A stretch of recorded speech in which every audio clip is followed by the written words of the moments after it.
Fabio Bartolotta, an individual with strong family ties to defendants convicted in connection with the Pizza Connection narcotics distribution case of the 1980s.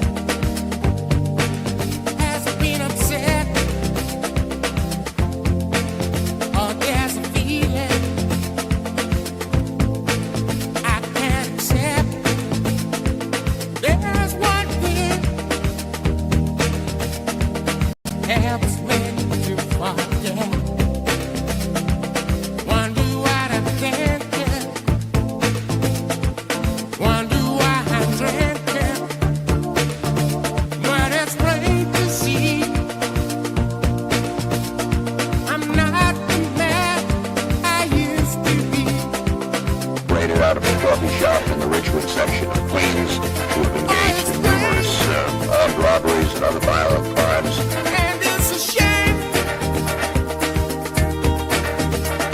I'm not the man I used to be.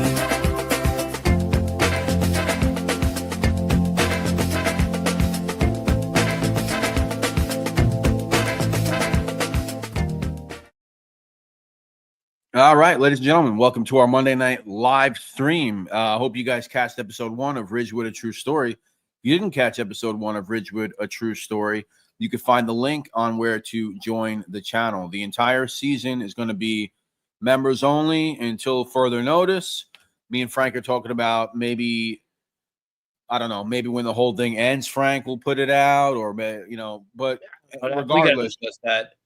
regardless, we'll figure it out. Regardless, members, you're going to get the series. You're going to get the extra 2 live streams a month.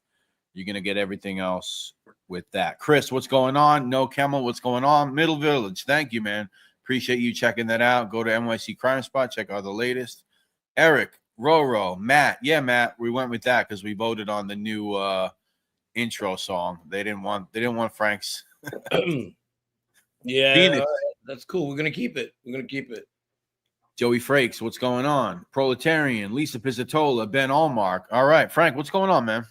Oh, no. Yeah, we just released the first episode of the Ridgewood series, and yeah, it. I wanted to talk about it somewhat. I'm showing the different kind of cliques that hung out within the kids who hung out in the Giannini crew. Obviously, there's that one clique that stays together, and probably you hear the most about that. You know, they get they're doing their shit, but there's a lot of them cliques within them cliques. For example, there's a lot of kids from out in Middle Village that are kind of recruited by Joe Shalara because he knew them as kids. So there's about a year or 2 years younger than him, and then Joe Shalara, who becomes really close with Fabio. Matter of fact, he marries his sister eventually. And they work with this clique of young kids, which most of them did not talk. You got kid Brian Lindemann, for example. He did his 13 years. And you had this kid Dennis who hung out with Brian. And the Peter Caffrey kid, obviously, who we'll get to him too, because I know he's always going to be linked up with that one crime, but we're going to explain that in full eventually. That's about the Ridgewood, as far as the Ridgewood episode goes. Yeah, that's about it. Nothing really going on too crazy. And we got a guest tonight, right? We do. We got a very special guest tonight. He's been on my show, NYC Crime Spot, going back, I think back towards the end of last year, September. We had a 3-hour conversation, the longest conversation I've had with somebody on NYC Crime Spot, but it went really fast. So he's been on my channel before. Some of you see him on the thumbnail, Mr. Gregg Valentino. So what I'm going to do, Frank, is I'm going to play a little video for you guys real quick, and then we're going to bring in our special guest. We're going to talk about his life.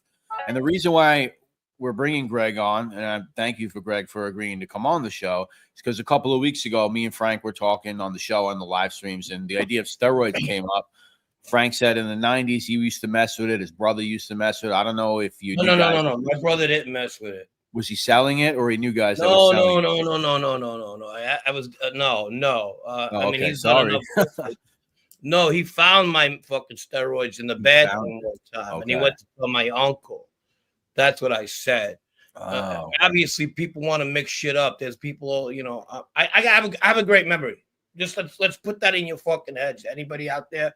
If I don't want to talk about it because I want to leave shit alone, but I have a terrific. I know fucking shirts you wore 30 years ago, really, and some people might even say, "Wow, how the fuck does he remember that?" Okay, I remember people's birthdays. It's just look. So if you're out there saying I'm lying about something, obviously you probably don't remember. That's what it is. You know, so let's just leave it at that. We can have fun with it all you want. I don't care. Yeah. So you're well aware of some of the stuff. Even when I go back home, I'm good. Yeah. So you're well aware of what you were taking at the time. You're well aware of the different supplements or steroids, performance-enhancing drugs you were taking at the time. The gentleman that we're going to bring on is definitely well aware. So I'm interested to see you guys going back and forth on some of that stuff. But let's watch this real quick, and then we're going to bring in our guest. Massive amount of illegal. Let's talk about the bodybuilding. Bodybuilding back in the 70s and 80s. Obviously, I can talk about this because I was involved in bodybuilding in the 70s and 80s and today. I'm one of the few guys around that was around in Arnold's time. I trained 23 years naturally. I swallowed it and I said, holy fuck, I'm no longer natural. Because before that, I had pride. You know, I walked around, hey, dude, I'm natural, you know. Bigger, stronger, faster. Massive amount of illegal steroids. News 12 Westchester's Rob Boyle reports it appears the man wasn't just selling them. One look at Gregory Valentino's arms, and you know something's going on. The 40-year-old is charged with criminal possession of anabolic steroids with intent to sell. Police say they found $75,000 worth of illegal muscle-building drugs at his home and at the Powerhouse Gym in Yorktown, where Valentino is a part owner. Just take a look at this guy. He was busted last week for selling a controlled substance, and you'll never guess which one. Come on, take a stab, a wild stab, huh? Here's a hint, it's not estrogen. So, all right. So, ladies and gentlemen, the man, the myth, the Momo, Gregg Valentino. You like that? Yeah, definitely a Momo. Definitely a Momo. How you guys doing? What's up, Gregg? Thanks for coming on. I just want to say, you guys know I wear the sunglasses not because I think I'm cool, because you see the eyes, I look like I have a fisheye. I got hit, you know the story. I got hit in the eye with a wire. So I have lights here, and then they blind me, and then I can't see. So, I don't know if you can see. I'm looking all over the place here, but if you can see, it looks like I have two different colored eyes, and that's because I get a spot from the light. So that's why. Not because I think I'm cool. I can't see as it is. So I hate having these on. But I have prescriptions on, but they look like a Momo. Anyway. Well, you are a cool guy. Gregg, thank you so much for joining us tonight. Really appreciate it. Thank you, Brett. I appreciate it. I don't shut up, so I hope we don't have another 3-hour show. But no, I told Frank this might go on for 7 hours. We don't know. We don't know how long this is. It's all up to our chat. If they're enjoying it, it's all way. But obviously, it looks like we're gonna have a great show today. Wow, yeah. So steroid use, huh? You look like that would be honest. Steroid. Obviously, you didn't miss a cycle. No, I took a lot. I loved it, man. You know what it is? I'm the kind of guy that, you know, I was a natural bodybuilder. I had all that pride and bullshit, right? But the thing is, I'm the kind of guy, if I rob a bank, I want the fucking rolls of pennies. You know what I mean? If you got a few IOUs written down on paper, give me those too. I want everything. Because if I'm going to risk it, right? If I'm going to risk getting caught and risk getting locked up for robbing that bank, I might as well go out with everything you got. You know what I mean? Yeah. I'll take a few checkbooks. Give everything I got, you know? So I figured once I started, I said, you know, why stop now? So I would take a bottle. Matter of fact, I have prescription right here. See, I got it for TRT, but right now I'm off. But I would take a full bottle, 10 cc, 200 milligram of Cypionate. Well, usually propionate because it acts faster. But I would take a full bottle on Monday, a full bottle on Wednesday, and a full bottle on Friday. That's 6,000 milligrams of testosterone right there. And then I'd go and get them cute little Russian sustenance on ampules, and I'd fucking smack a Yeah. few of those in it. By the time I was done, I must have been taking 8,000 milligrams of testosterone a week. You know, and I'm 5'6", so I'm not breaking any height barriers. And I weigh 278 pounds, so I was pretty fucking, you know, I gained like 100 pounds. Yeah, that shit will kill an elephant, bro. It's almost Right. Yeah. How many D-balls were you doing in a 3-month period? Oh, I mean, it depends. Like I liked, you know, I used to get the Russian D balls, right? Remember they were big with a little rubber band around it. Yeah. I used to get them a lot, but when I would get the Polish D balls, was metanabol, the strips. Oh fuck, man, it was like 20 in a strip. They were like an orangey yellow. Oh, I would take the whole fucking strip. I mean, I loved it. I couldn't stop. You know, I mean, I'm not gonna lie. The more, the better for me. I was an androgen junkie. I never fucked around with growth hormone or IGF or any of that. But when it came to the anabolics, the actual androgens, the testosterone, I was like, whoo, just, you know, I loved it. I'm not gonna lie. But I'm Greg, I want to talk about I want to just talk about what you've been involved in, and I think it's important to mention that. So, Greg, if you guys want to know more about Gregg's life, Death, Drugs, and Muscle, you can check out his book, Gregg Valentino and Nathan Gendrick. Right. You might have seen him on Generation Iron, the YouTube channel. You might have seen him on Vice, ESPN. You might have seen him on the Tyra Banks show. They said, what was the disorder, Greg? What was the disorder they said you had? Bigorexia? Oh, yeah, bigorexia. I was also on Jay Leno, 2003 July with, what the hell's his name there? Lance Armstrong. Jay Leno. Yeah, Jay Leno, Carson Daly, Tyra. I've been on a lot of them shows. You wrote for Muscle Sport Magazine, Muscular Development, and you've been into bodybuilding since way back in 1979. Is that correct? Yeah, I was 19 years old there. No steroids, 19 years old. In 1979, where you couldn't even find those two girls right now are old ladies. The shorter one is like in her 80s now. Oh my God. And how old are you, Greg? I'm 65 right now. 65. 65 years old. And there I was 19. So you do the math on that. I can't even figure it out. It was you know, that's like 40 whatever years ago. Right. 40 something years ago. Wow, that's crazy. I mean, so how about, did it make you, obviously made you stronger somewhat? Yeah. What was you benching? May I ask? Well, I'm sorry, what's that? You benching at 5'6"? I benched 585. What?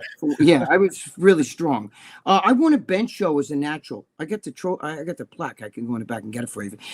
You know, and I benched 400 pounds actually as a natural bodybuilder. I did over triple body weight. I was a really good strong bencher because I had big triceps, so it really didn't hit my chest like it hit my triceps.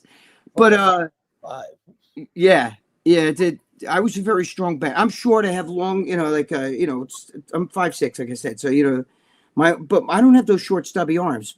But you know, I was a good bench. It's, you know what it is. It's natural for you. If you're a baseball player and you have the ability, like Barry Bonds, he had the ability to hit the ball. He was a high average guy. Yeah. The minute he took to Bobanya, the 40 feet more. Yeah, right. Yeah. So, you know, but if you took a pro bodybuilder and said, let's stick him out there, let's get the biggest juice head you could find and put him at home plate and start pitching to him, he wouldn't be able to look retarded swinging a ball. You know what I mean? So whatever you have naturally, it just, you know, it makes it better. So, you know, I was naturally strong with the bench, you know, but you know, it was, I just loved it. I'm not going to lie. I loved it. I can't do it now. I haven't done it in a long time, but you know, because I'll be dead. You can't, you know, people don't realize that 300 pounds of fucking, like when you see these guys, they're 300 pounds, they're ripped, they're shredded. Okay, or 300 pounds. Like if I cloned you, right, and I had clone number 1 of you, which means everything is exact. The exact DNA, everything about you is exact. So clone number 1, I made him a fat slob. Never lifted weights in his life, sat around eating Doritos all day, and macaroni, you know, did the whole bit, right? Clone number 2, I put him on steroids. I made him super jack, ripped, shredded muscle. Clone number one would probably outlive clone number 2. And you say, wait a minute, how could that be? Right. Because muscle calls a lot more blood flow than fat. The reason why they can suck fat out of somebody is because there's not a lot of blood flow in fat, but there's a lot of blood flow in muscle. So it creates a strain on the heart. And that's why all these big guys you see have to come off at some time or another, or at least taper down with a body weight. You know, they lose a lot of weight, you know, because you can't be, listen, you can't be that big for the rest of your life. How many in your lifetime, you've been places, you go, airports, how many times have you seen an 80-year-old man that's super jacked? Okay, I'm talking about not ripped and built diesel. There are a few out there that are, you know, low body fat, so they're on a little babanya there, so they, you know, they look good. But I'm talking about with 20-inch arms and jack, you know, because they would never live. They just, it's too much of a strain on the heart, you know. Of course. You see that with football players a lot. After they're done playing, then you look at them, and the next thing, like a guy that was 300 pounds is now like 190 pounds. 100%. Running. Michael Singletary, I seen him the other day. Defensive player with the Bears back in the day. Great defensive player, lineman, linebacker, one or the other. Anyhow, he looks totally different. He looks healthy, small, but he was a giant. You know, there's a lot of guys like that. You can't. It's just impossible with age. There's nobody who's beaten Father Time. It's just there's nobody. No, you know what I mean? Yeah. Look at Mike Tyson. You see him hitting the bag, right? But that's a 10-second clip. You don't see like a 3-minute clip of him hitting the bag because, you know, that was to promote that fight he was in. But he was gassed, bro. You know what I mean? Like, you can't. Yeah. You're just not the same guy you were. It just can't happen. You know. No, not at all. You know, and the same thing. Like, there's a powerlifter. Maybe you guys know it. Maurice Pudzianowski was the strongest man on the planet, right? And he was like 375 pounds. He was big. He was in prison. He was like the toughest guy in a Polish prison. And he's one of those guys, you know, I'll rip out your neck and shit down the hall, right? And he goes into MMA and he starts to fight. And the first 2 or 3 guys, he kills them because he gets them within the first minute or so. They're scared. They're like rats. Right. You know, they're running around the ring all like afraid of him because he's this monster. And then he fought Tim Sylvia, right? Who has a dad bod. No build at all. And Tim Sylvia smacked the shit out of him and knocked him out, right? Yeah. Fight. The first thing that Maurice Pudzianowski said, I got to lose like 75 pounds because the mass, the breathing, the just, you know, when I was that big, I was 278 pounds at the most. And I'm 5'6". When I go to tie my shoe, I'd fucking almost faint. You know what I mean? Yeah, look at this. Yeah. That looks disgusting. You know, like now I look at it. Look at my head. Looks like a pumpkin and shit. But I was an ugly motherfucker. What year is that, Greg? That's like 2000, Greg? Yeah, I was already 1999, 2000. But the thing is, I remember sitting in a movie theater and my girlfriend would be looking at me like, "What the fuck? What is that?" And I'm like, "What?" And she's like, "You're like." Yeah, you're breathing and shit. You know, you're sleeping and you're like. You know, and you're like choking on your own shit. See, there comes a time we got to say, okay, cut. That's enough. You know what I mean? It's true. Yeah, so, I mean, I loved it. You know, the Pichuli God was like always ready to go. You know what I mean? Yes. I remember that too. It was a funny story. A Russian guy, a friend of mine was telling me he was in that field, and he was telling me that he had a friend of his that they had to take to the hospital because he got it up and couldn't get it back down. So you picture this guy with the freaking like the hospital dress on, the fucking boner like this, and I didn't know, but I mean, there's women here too, but that's one of the most painful things you could go to, like trying to get it down after. Oh yeah, painful. They gotta shoot that shit down. Listen, my boy Lee Priest. Maybe you guys know Lee Priest, pro bodybuilder, but you know.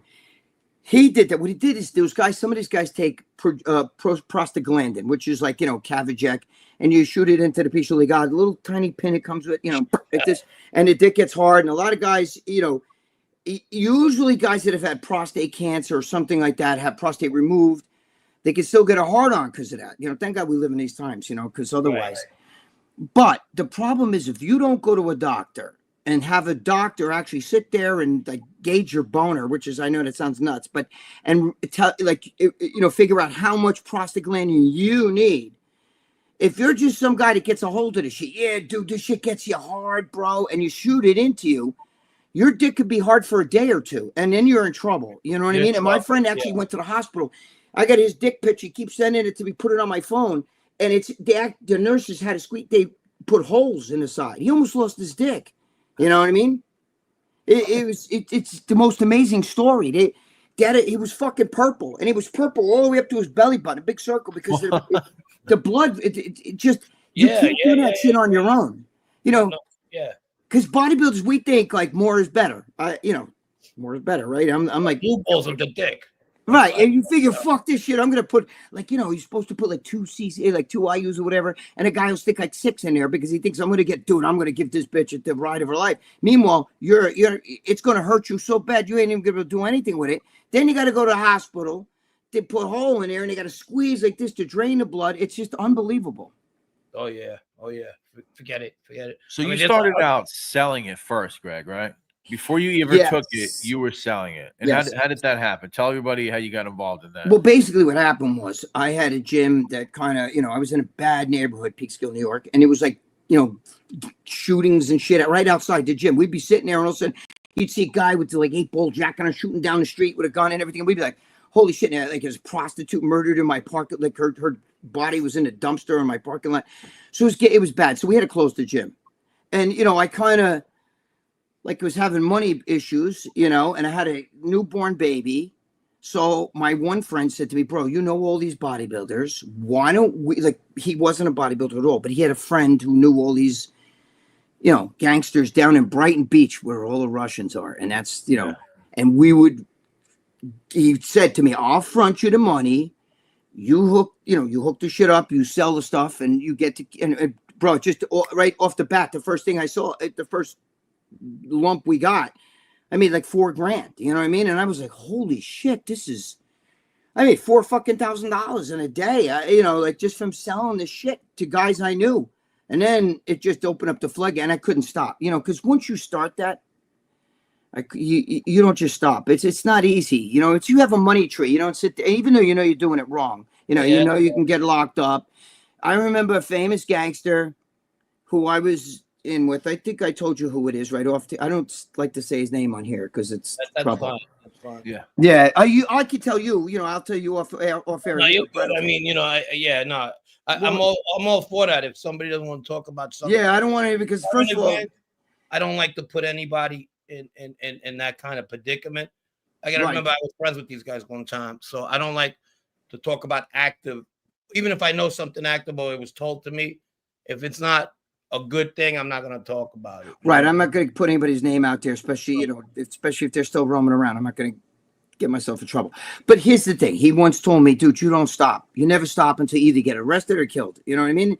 And I remember him saying that shit to me, and it. Actually, when I finally got arrested, I was actually sitting in the back of a police car. I was arrested by Janine Pirro, her task force. Sure. You know, and I remember thinking, so this is how it ends. You know what I mean? Like this, because you always wonder in your head, when, you know, you're living at a fever pitch. You got a girlfriend and a wife. You know what I mean? And they're both like fucking, you know, like this. You know, the wife knows that you're cheating on her. She's ready to fucking bury you, you know, which she did. You know, and my girlfriend wound up dying, you know.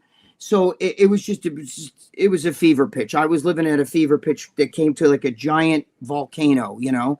And you always wonder, dude, how is this going to end? You know, because I put myself in situations where I almost got killed a few times by savages, you know. And, you know, I was in with stupid people and I was doing stupid things. And you say to yourself, Jesus Christ, that almost killed me. And then I did it again. Do you understand? I dealt with the same people again. You know, it's almost like walking in a lion's cage and a fucking lion starts tearing at you. And you get out there and you close the fucking door and you're like, whoa, that was fucking crazy. That was close. And then tomorrow you go back in to feed the lion again. And you're like, are you stupid? You know what I mean? Like, but. Yeah, no, I get it. It's an addiction like anything else. Like, right. You know, drugs or just making money or even the mob lifestyle was an addiction for me. You know, the more I seen bad things happen, and I wanted to get involved. I wanted to do what the other guys were doing to get into that kind of lifestyle. Those guys are so fucked up. A lot of those mob guys too. They, you know, I'm just saying, you don't know who to trust. Today they're your best friend, and then tomorrow somebody's fucking you, and you're not sure who it is. And you say, "There's no way it's him," because he's such a straight up dude, and I known him forever. And sure enough, you wind up later on, you find out that's who it is. You know what I mean? Like. You don't know who to trust. Yeah, and I'm going to take accountability for myself on that one. I was that guy. I mean, you know, if the older guys wanted something done, I was the first to say, pick me, you know what I mean? So right. Yeah, I understand. I totally understand. I see everything used to be black and white at one time. Now I see things in color. You know, I mean, and it wasn't the cups that changed that. It just me not being around the life, because even when I came out of jail, you know, or anything, I still, you know, some things I still needed to comprehend, get banged in the head over, like, nah, it's not like that, and whatever. And some, I guess that's growing up in New York. You grew up in New York. You grew up around guys. You know how that is. Oh man, man. I'm originally from the Bronx, but then we moved to Westchester. That's where I really consider my home. You know, but I'm from the Bronx. You know, but I was, you know, in Manhattan, Washington Heights mostly. You know what I mean? I was in there a lot, and the Bronx. It was just bad, you know. And I was dealing with street gangs who didn't know anything about what they were doing. It's just that they were following because this doctor that we were dealing with, okay, who was Dominican, and he didn't want to get in trouble, you know what I mean? But he had access to a lot of fucking boatloads of stuff. And he would tell you, go meet Joe Matarazzi. He would lead. Right. And you would go do with this guy, and then that guy would fuck you, and then you have to, or he'd disappear, and all kinds of crazy shit, you know? Of course. Just like the drug dealers, you know, they don't, the top guys, they tell you to go see that guy, but they're getting it from them, you know. Oh, absolutely. It's you know, you don't know who to trust though. After a while, you know, sometimes guys that you think you could trust, you can't trust. You know, I mean, they're the ones that are fucking. You know, because money makes people crazy. Yeah, at any level, the drug, especially the small level, it's even worse, because you're dealing with people who go to work all the time. And some of their jobs sometimes might be a union job. They get picked up. Cop goes, hey, man, tell us where you got the shit from. He doesn't want to lose his job. And he's going to give you up because he's not a criminal. You know what I mean? Thank you. You know, it's funny that you say that. It's funny you say that, because the first thing I tell everybody else, right, is that when you have something, you know, I owned another gym, and I was still selling steroids, and that's where I got locked up out of my gym. You know, what happens is you have stuff. You have something to lose. You have a family. When you deal with these little fucking lowlife, like these schells, these like savages in New York City that sell, like, you know, the crack dealers and shit. They got nothing. You know what I'm saying? When the cops get them, they've been locked up since they were kids. They've been a juvenile. So when your cop gets them, they say, "What's your name?" "My name is fuck your mother." That's my name. You know what I mean? But when you get a guy that's got something, he's got a business. They're like, "We're gonna take your business. We'll take your fucking wife too. Your kids are gonna go and fucking in foster care because we're gonna lock your wife up, even though your wife has nothing to do with it." And then you start being like, "Okay, what do you want to know?" You know what I'm saying? So you plead to whatever they want you to plead to. You know what I'm saying? And that's what happens. And even more in your business, because most guys who lift weights are guys that have good jobs. You know, the union guys and all that. I remember going to the gym, and there was I used to go to the Olympia gym on Fresh Pond Road. If you're ever familiar with it, it's one of the older gyms. Sounds familiar, but not really. Yeah, well, back when they used to have the powerlifting things in New York, the contest, the shows that just started with Frank Colombo and Schwarzenegger, Ferrigno, they all used to use that gym. Oh shit! Okay. Yeah, there was pictures all over of them all over. I remember Sky Owl. Where is it? Fresh Pond Road in Ridgewood, Queens. I don't know if it's there anymore. I haven't been there. Well, I've drove past it a couple of times, but I wasn't paying attention. But I mean, I haven't lived there since 2002, so that's 23 years. Right. But yeah, no, it was definitely it was definitely eye-opening, that whole, and the people, like I said, the customers were mostly people went to work every day. You know what I mean? Right. I used to have fucking cops come in. I mean, you know, now I could say because it's been so many years, but I had a cop that I was, you know, kind of good friends with that kind of tipped me off. You know what I'm saying? And you know, he got in trouble too, but they couldn't pin it on him. They couldn't get him. You know, Judge Janine over there, Janine Pirro, who actually I like her now because, you know, I'm 100%, you know, MAGA, but regardless, whatever. Right. I don't want to start that shit. But you know, I like Judge Janine now, but she locked me up, and you know, she tried to bury me. You know what I'm saying? So you know, you know, he was in trouble, this cop. You know, and he said, "You can't prove I didn't do shit," you know, but they had him like talking to me and stuff, even when he was on duty, telling me to meet him somewhere. And, you know, but that was, I mean, you're talking 25 years ago now, but still. So this is 2000, Greg. Actually, I Yeah. still have the news clip that you sent me. I'm going to play it right now. Okay. Judge Janine, your girl's in it too. Oh, yeah. She looks good in the picture. Watch. Yeah, she does. She does. Massive amount of illegal steroids. News 12 Westchester's Rob Hoyle reports it appears the man wasn't just selling them.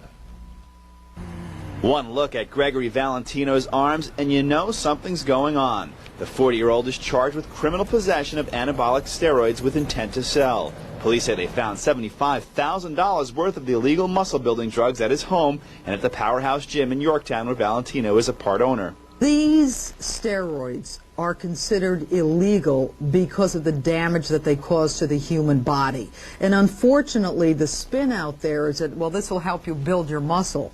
The bottom line is it can cause all kinds of damage to your body, including liver damage, cancer. The bust was the result of a 3-month investigation by the DA's office with Yorktown and State Police. Gym member Nick DeFusco was not surprised. Almost any kind of sport today, you know, whether they admit it or not, in football, baseball, basketball, there's some kind of use there and stuff. But I think that, you know, where it draws the line, if young kids get their hands on it and stuff, it's just like fire. You constantly playing around with it, you're going to get burned. But others who exercise at the Powerhouse Gym never suspected a thing. It seems to be a nice place to work out, so, you know, like they usually come here very early in the morning or very late at night, so I was very happy with it so far. Valentino is being held at the county jail on $75,000 bail, and he faces more than just drug charges. Cops said they also found illegal guns at his home.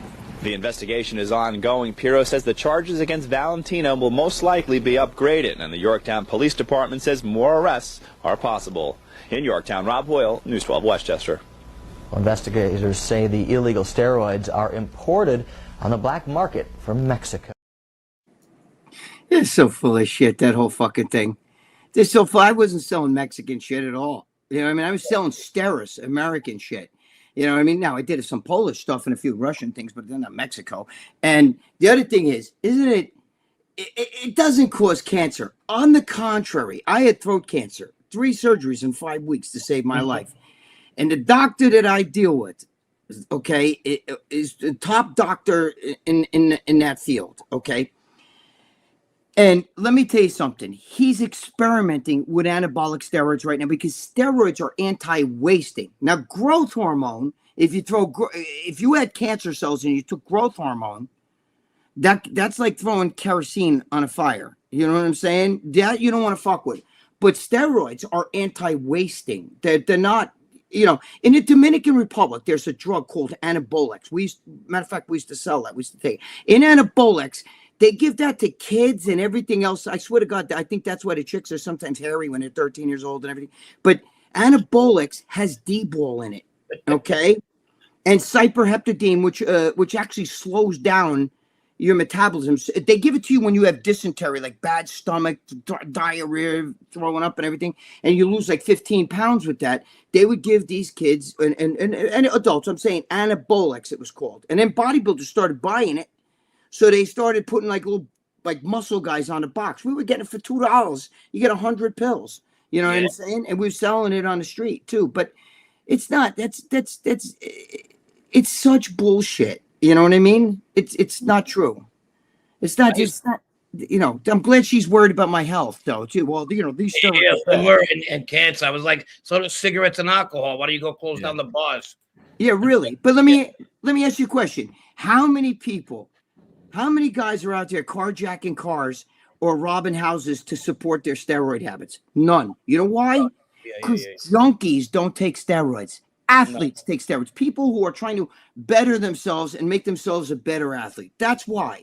Okay. And the more you bring Barry Bonds, who I used to work with Victor Conte. He used to write for our magazine, and Patrick Arnold and all those guys who were involved in that, and I'm good friends with Kirk Radomski, all those guys that were involved with the Balco. That was the MLB thing, huh? Yeah. Those guys, they just resurrected drugs that were it's almost like, remember Ozzy Osbourne took Quaaludes. Because back when we were young, Quaaludes was the thing. Now today everybody's OxyContin and all this shit, right? But Quaaludes was a drug from the early 80s. So they would take a drug that's no longer made. You know what I'm saying? They're no longer. And now today, I guess that would come up as an opiate.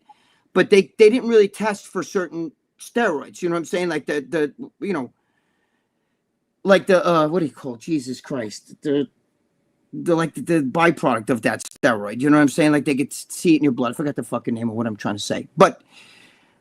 So they would like the clear. That was like Belasterone. You know, it's like an old steroid that they no longer make. So it would go under the radar until like, you know, a few rats like, you know, threw all that shit, you know, under the bridge. And then, you know, baseball had that big boo-ha. But the thing is, when you start advertising that Barry Bonds is taking steroids, you get some fucking 16-year-old kid, okay, who says, you know what?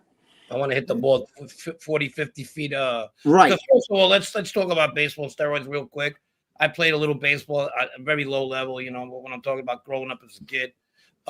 Hitting a hard ball is one of the hardest things to do in sports. I don't know, you know, and especially when you could put a curve, a slider, change the speed, the velocity. It's one of the hardest things to do. Right.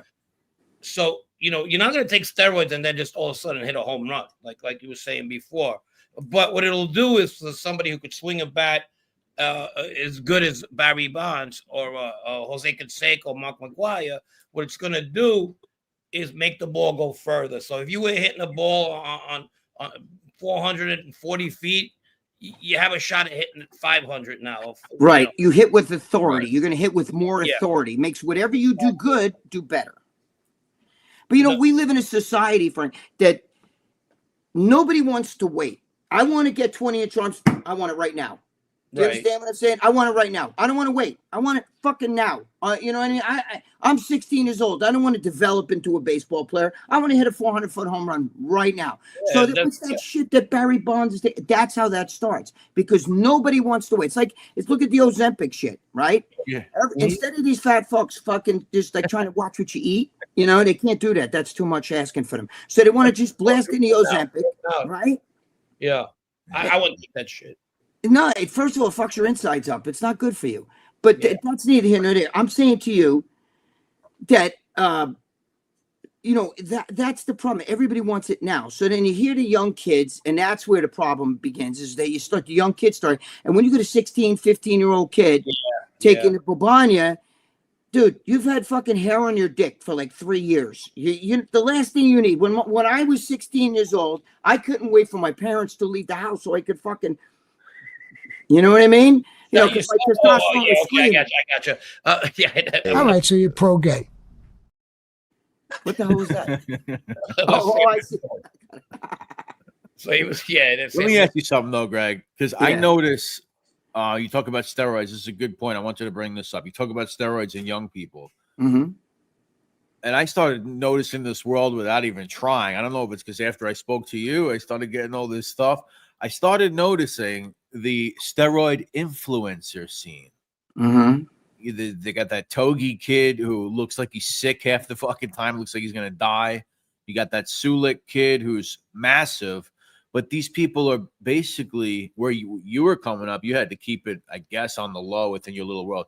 Now it's like the steroid TikTok influencer who's fucking 20 years old. It's pretty wild, man. What is your take on that? Well, my take is social media has destroyed everything today. It's just fucking everybody. Nobody wants to work. Everybody. Some of these kids are huge. I'm a content creator. You know what I mean? And so they want to take the Bobania so they can stand there, lift up their shirt. They're 15, 16 years old. They already got packs out. But the thing is, they're going to pay for that. Like Sam Salik came out of nowhere. God bless him. I understand he's got the drive. He wants to be a bodybuilder. But bro, I'm going to tell you something.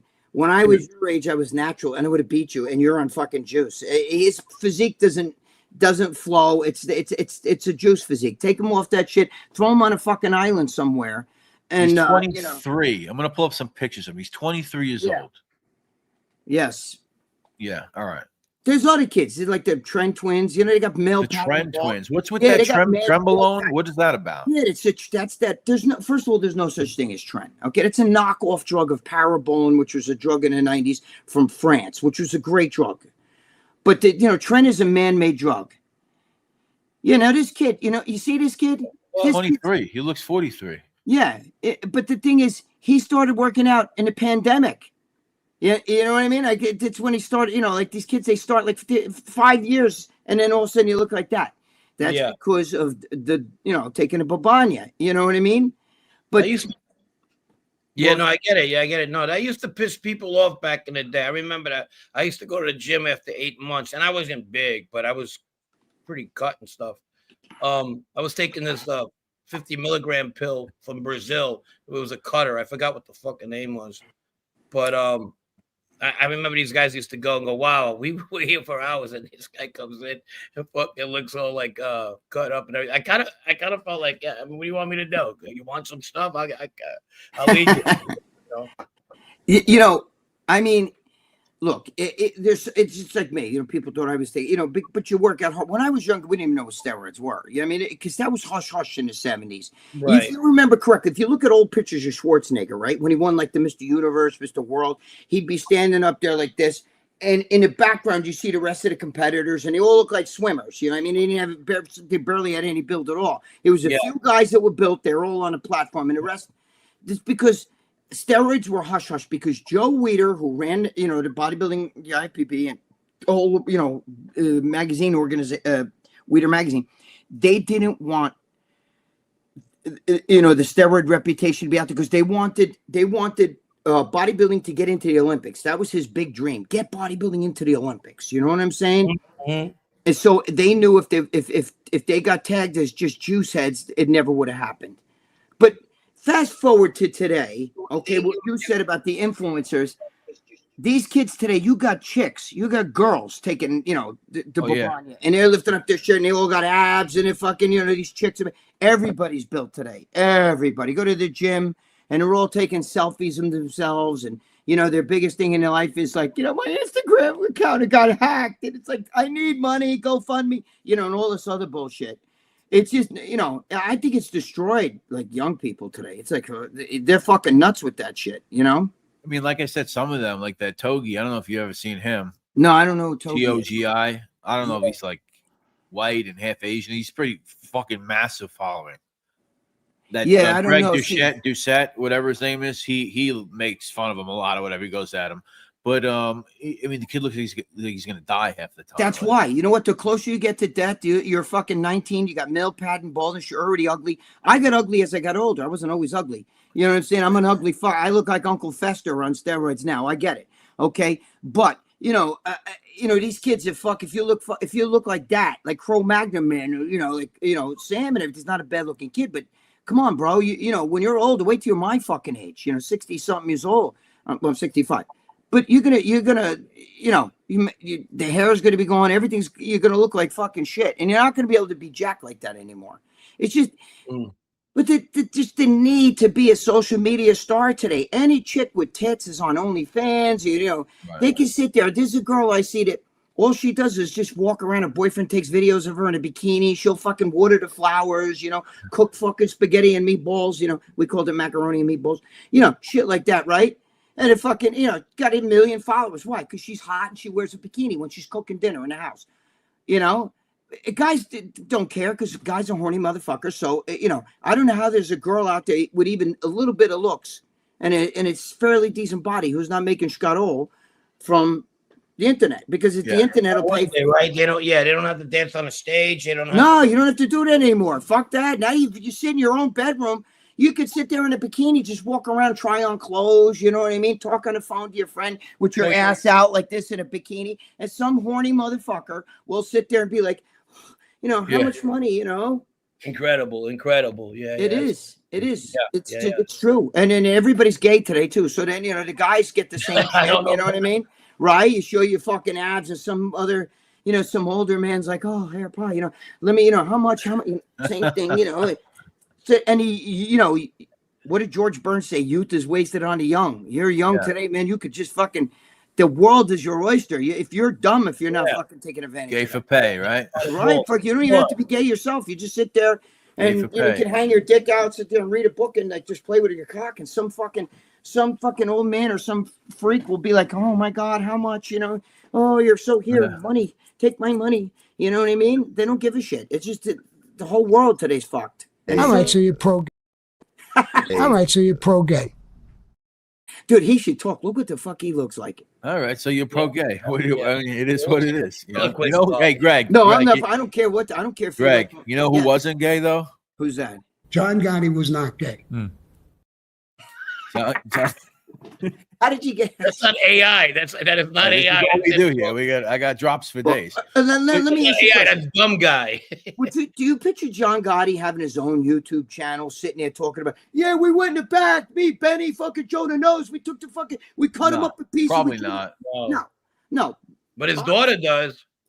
Well, because everybody, when you come from somebody famous, right? You want your, like, it's all about me now. Look You know what? But I mean, look at De Niro's son, who just became, now it's his daughter, right? Whatever. She transgender. Really? He Is that transgender. right? I missed that one. You didn't see that? Google it. It's right here. De Niro. So listen, the kid was on fucking some sort of thing, and he put a fucking thing out on Twitter. I just want to thank everybody. I've always, I'm not used to this. I'm not used to this attention that I'm getting now because he was a boy. Now he wants to be a girl, right? Because he lived in, it's like my father's, Robert De Niro, you know what I mean? So now he wants the attention. It's that everybody wants attention. So if it means look at that freak Dylan Mulvaney. Still keeps his name Dylan, but he's running around like making believe he's a girl, right? So what I'm saying is that all that shit, they don't care. They'll do anything for money. Supposedly that dude's just a gay dude. He doesn't really want to be a girl. One day he's going to write a book. I was Seems forced like to it. do it. Yeah, that one. You know what I mean? I know there's definitely a lot of genuine, but that one seems a little. I don't know. Yeah, dude, that one's a little off. Dude, listen, I know a lot of them. Trust me. I used to sell that. I always thought he was fucking gimmicking, and now I'm confused. No, he's gimmicking. He's a gay dude, but he's just not. He's not. I don't think he wants to be a woman. That's all bullshit. Or something. He just no. He was on a game show. He's been doing shows for years as himself, like as a guy. And then all of a sudden he came up with this scam because TikTok will make anybody. Dude, if you're a train wreck, there's people like midgets and fucking, like people with like no arms and shit like that. And they're on fucking, they're doing fucked up shit on TikTok, and you'll get 1 million followers. You know what I mean? The more fucked up you are, the more you'll get the biggest following. You know what I'm saying? Yeah, sure. Yeah. But you said something before. We brought up the idea, like, I don't know, people getting jealous or whatever, so they start taking steroids. That was some of your mentality when you took it, right? Where you like, fuck it, all these other guys are doing it. Why am I going to be natural anymore? Yeah, you remember? I guess I told you. What happened was I would be in the gym, and I owned the gym, and I was selling juice and stuff. But the kids, kid would come in the gym, like, how do I get bigger? I want to start putting on some muscle, and then you go over there, you waste your time fucking teaching them how to do this and how to do that. And then 6 months later, the guy's walking in the gym and he's like this, and you're like, what the fuck? How the fuck did that kid? Wait, that's the same kid that came to me 6 months ago. Now he's 75 pounds and he's ripped. And you know why? Because he's taking the fucking babanya, And then after a while, I was like, fuck this shit. I earned it. Even 23 years natural. I got a fucking big box of the shit just sitting there. I'm selling it. And it's like calling me. You know what I mean? Like, asshole, eat me. So then I just started popping some fucking Dominican D-balls. Actually, the anabolics is the first thing I took. You sound like the landlady in that movie Kingpin. Remember that? Yeah, but you know what is? It's just that it's true. It was calling me. I was sitting there, and I always thought like, one of them natural guys. Natural guys are always like, can you imagine what I'd look like if I started taking a shit? Yeah, so they always get tight. I know a couple of them. Don't tell me you're not doing steroids. I used to get that from the older Italian guys. But I wasn't that obvious, I don't think. But I guess I was. I don't know. But I remember the symptoms that people always talked about, and I didn't have them. I didn't get the pimples in the back, the acne. Me neither. Ball shrinkage, bitch tits, didn't get any of that. I get none of that. They're getting that. No, eating a lot of food gave me that. But the other thing was the depression that people get. I could see where the addiction comes in. And help me out if I'm wrong. You definitely know more than I do. But you're supposed to be cycling these things. So you take them 3 months, you stop. Right. It actually grows because of the 3 months you put in, the 12 weeks that you put into the steroids. So your body grows. But then you start to go down a little bit. And that's when you look in the mirror, and even though you might not look as small, you think you do. Oh, yeah. I had a lot of that. I got to be honest with you. Okay. I didn't want to, I hated the fact of being small. See, because I'm a short guy. Like I said, I'm 5'6", with that lump on my head up there. So what I'm saying is, you know, when I would shrink, you know, the minute I felt a little bit small, you know, that was like, you know, I literally had big erection. Right. I felt like, holy shit, you know, like, because that was my thing. If I couldn't grow, you know, taller, I was going to go fucking wider. You know what I mean? And the minute I didn't get depressed, but I guess maybe I did in a different way. Like I felt more, you know, like you haven't accomplished something. Like you look at yourself more like almost like if you didn't shave and you look all shlabby and you start to look like shit. You're like, dude, look at you. You look like shit. You know what I mean? Yeah. You know, and I couldn't take that because people, and you know what the worst is when other people notice, yo, Greg, what's going on, bro? Did you stop working out or what's going on, man? You look like you lost a little, like, and that's like, what? You know what I mean? Meanwhile, you're like, what are you talking about? You know, damn it, that shit's fake. You know what I mean? You start thinking maybe the shit I'm taking is fake. Addiction. And people don't notice, like in wrestling, you see a wrestler for 6 months back in the day, and then you don't see him for another 6 months because he's getting off that shit and they look smaller, so they don't want to go on. But once they're ready to pop up and getting bigger, they'll bring him back on, you know, and that had a lot. Wrestling, the wrestling business, that shit been around forever. Oh yeah, man. I was in Jesus Christ, I'm too like hyper right now. What the fuck? Me and my friend were in Jesus Christ, this documentary. Bruno Sammartino, Jesus Christ. Okay. Yeah, I knew Bruno. He was fucking dude. He's 70-something years old. He was breaking my fucking hand when he'd shake hand. And we were in his documentary. You know what I'm saying? Like just really quick. Me and Joe Pietaro that owns Muscle Sport Mag, and we were in his documentary. And you know, I know a lot of those guys, and it's funny because Sammartino, even in his 70s, he wasn't as big, you know, like he didn't have that big burly look, but he was still a very muscular guy. Because I don't think he ever did steroids, to be honest with you. You know what I mean? He's from the 60s and stuff and into the 70s. But the other guys, if you saw like a Lex Luger, I don't follow wrestling, but I know certain guys. Yeah. You see what he looks like when he was on it, he was like super jacked. And then all of a sudden you see him now and you're like, wait, that guy fucking looks like he never touched a weight in his fucking existence. You know what I'm saying? Wheelchair now. Yeah. Well, a lot of those, they're taking the hits and you know, Billy Graham. Yeah, I saw Billy Graham in Gold's Gym in like 1981. He was a fucking monster. Yeah, he was fucking big. You know what I mean? I never saw him wrestle, but I saw him in the gym, you know, because I was in Gold's Gym in the early 80s. And he was a big guy, man. He was a big guy, you know, very, very big. Can imagine. So, Greg, 102 people in the chat. Please hit the like button. So, Greg. Yes. We're going to move on a little bit. So it's because we talked about your arrest, but you kind of really you were already known in the bodybuilding world, but you took on this I don't know, this new larger than life persona after you appeared in this documentary. And I want to know if, I'm guessing some people in the chat know about it. Maybe some people don't know about it. So this was a documentary. I believe it was put out in the UK. It was called Hidden Lives, The Man Whose Arms. Oh yeah, that one. Okay. I can't forget about that. I mean, there was other people involved in that, I believe, but they really marketed the whole idea of this guy with the man whose arms explode. So Greg, I'm going to play a clip. The beginning is going to be silent. It's just going to be you working out from that era. If you want to say a couple things over it, that's fine. But, or I think our mics get muted. But there's a couple of images of Greg working out, and then we're going to see. I've got to give you what do they give you now? The warning, the warning fucking thing before you see something. I'm going to give everybody a warning. Some of this is going to be kind of fucking gross. Oh, I know what you're going to show. Okay. So let's watch this. It's going to be about a minute of Greg working out, maybe, and then after that, check it out.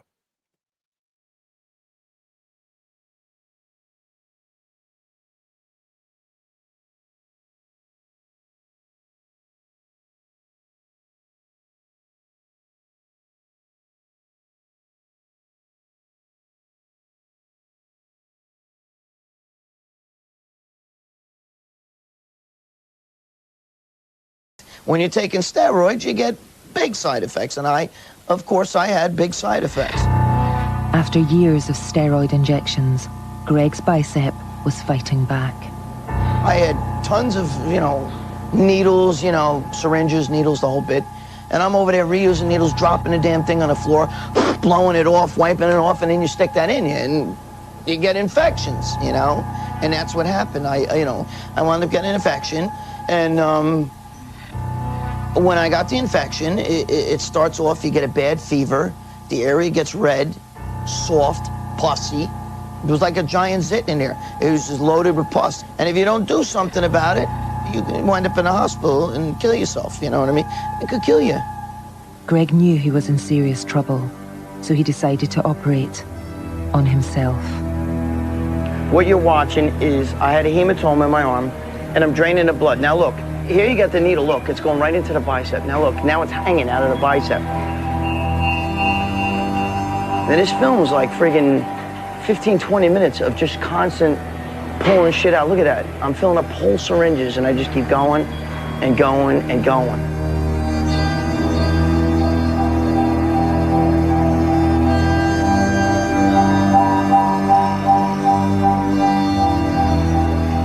Look, you can see the needle is starting to bend. Oh, man. I love it, though. It's fucked up. Greg, when you look back at that, what do you think? Does that make you sick, or like what do you? Or do you have fond memories of that time, like, or a mix? Yeah, let me explain something to you. If you listen to that video again, okay, right? Talk about the infection I had, right? Because I was reusing needles. I was a fucking dope. You know what I mean? I was reusing needles. Look at that fucking needle. It was like a fish hook, you know.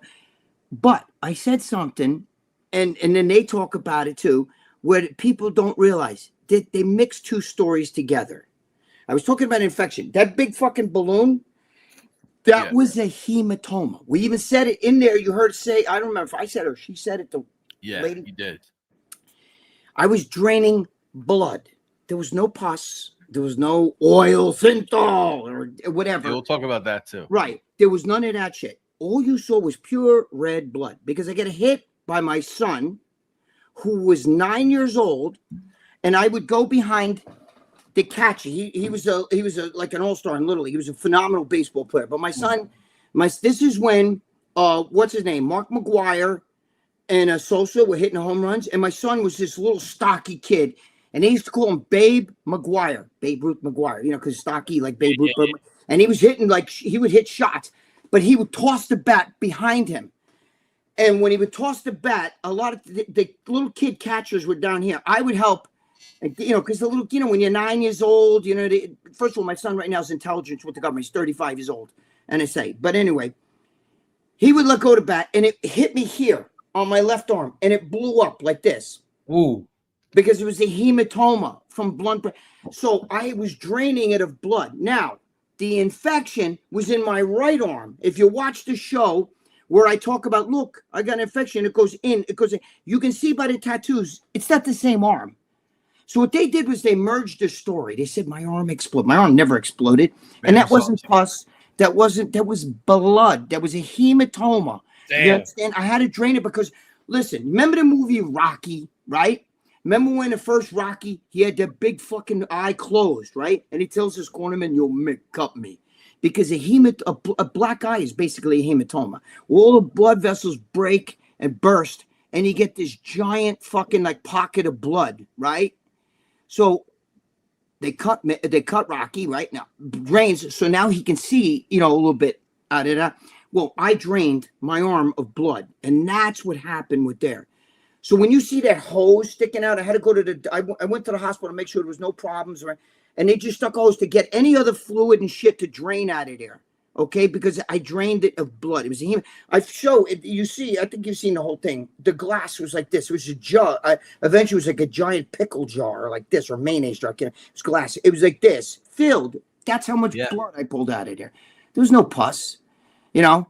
But now I did have an infection in my right arm, and that was from taking the steroid, shooting it directly into the muscle, right?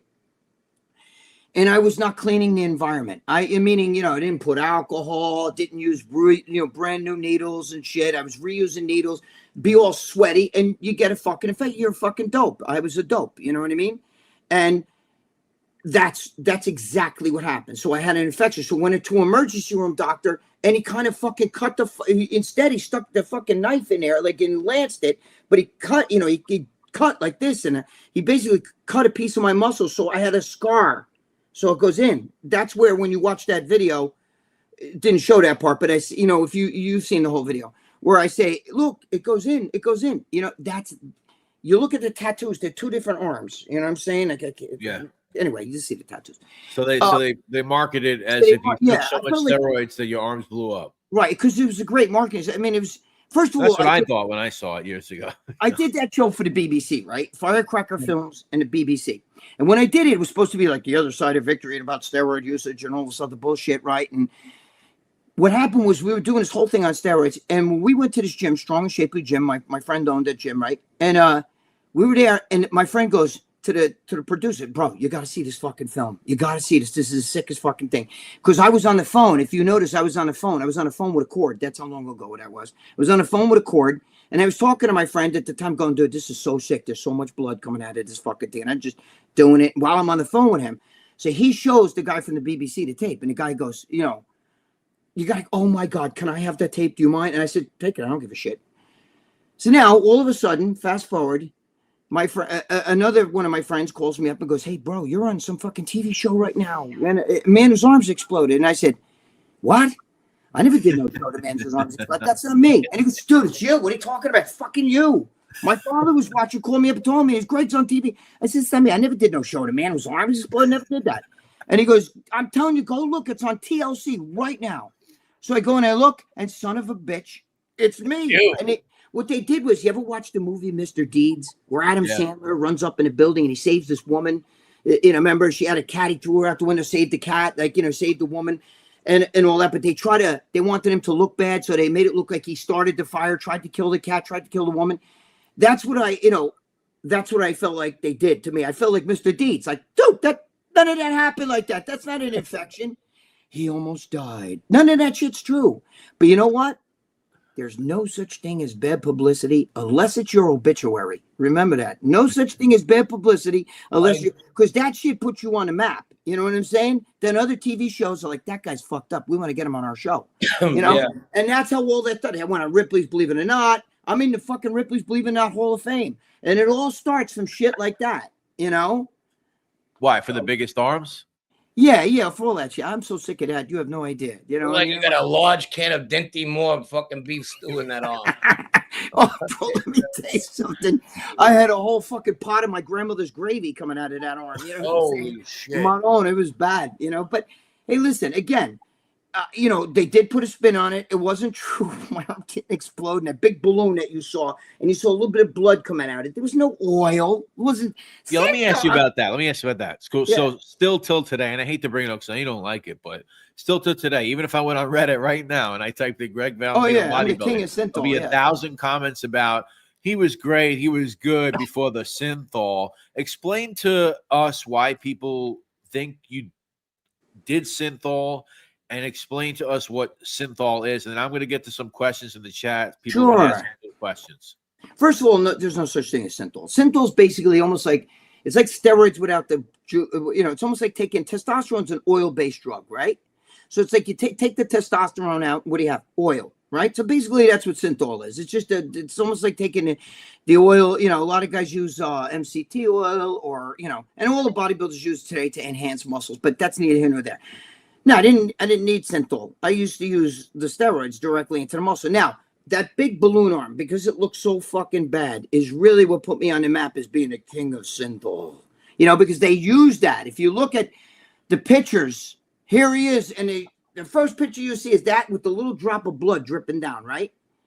That's the fucking picture they use as proof Valentino did synthol, because my one arm was got like a tit, and I had, I drained it and it would come back. You know what I mean? And eventually I had a little surgery there. Just, they cut the skin too. They had to tighten up the skin, but I had to have, them stop the fucking, because I had a broken blood vessel. It just exploded, but the whole arm blew up. The whole arm. It was one arm. It looked like a tit, not the other arm. But what are you going to do? You know what I mean? Listen, I understand. I don't get, if people want to call me a liar, I don't give a shit. Do you think I get 25 fucking years ago? I still get people.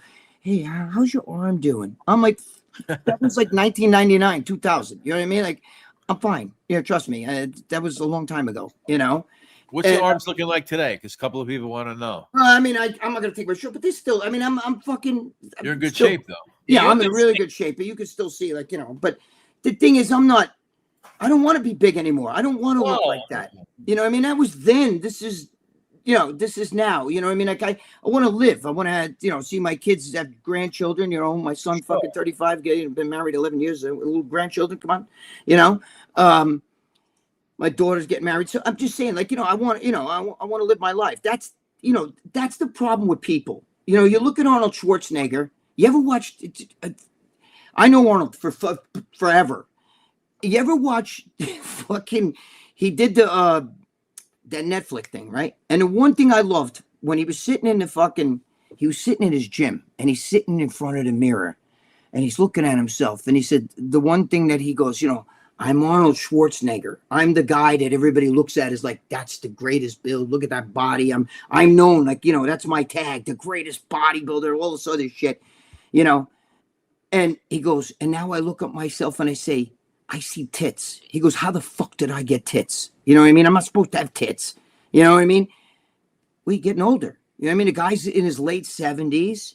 You know, he doesn't look like, you know, you see him walking around, if you saw him in person, I see him in person, you know, he doesn't look jacked anymore, but he doesn't need to look jacked anymore. You already did that. You know what I'm saying? It's like Mike Tyson. What are you doing fucking fighting at fucking 58 years old? Do you need to do that? You don't need the money. You know, you don't need the money that bad. You remember you're the guy that said I could sit in Madison Square Garden and masturbate and sell out the crowd. He's right. You don't need that fucking money. You're doing podcasts everywhere. You're making scuttle. Stop fucking around with stuff like that. Stay in your era. You understand? Stay in your era. That was then. This is now. You know, right, Frank? Frank, you were involved with guys that, you know, that was your life then. You're a different guy now. It's different. You're in a different. Yeah, for sure. You know? I mean, even in the music industry, not just to get off topic a little bit, I watch some of these guys, man. Enough's enough. Frankie Valli's lip singing, and he looks like. Yeah. I mean, there's Smokey Robinson. He comes into the room and then ends up in the balcony somehow. You know what I mean?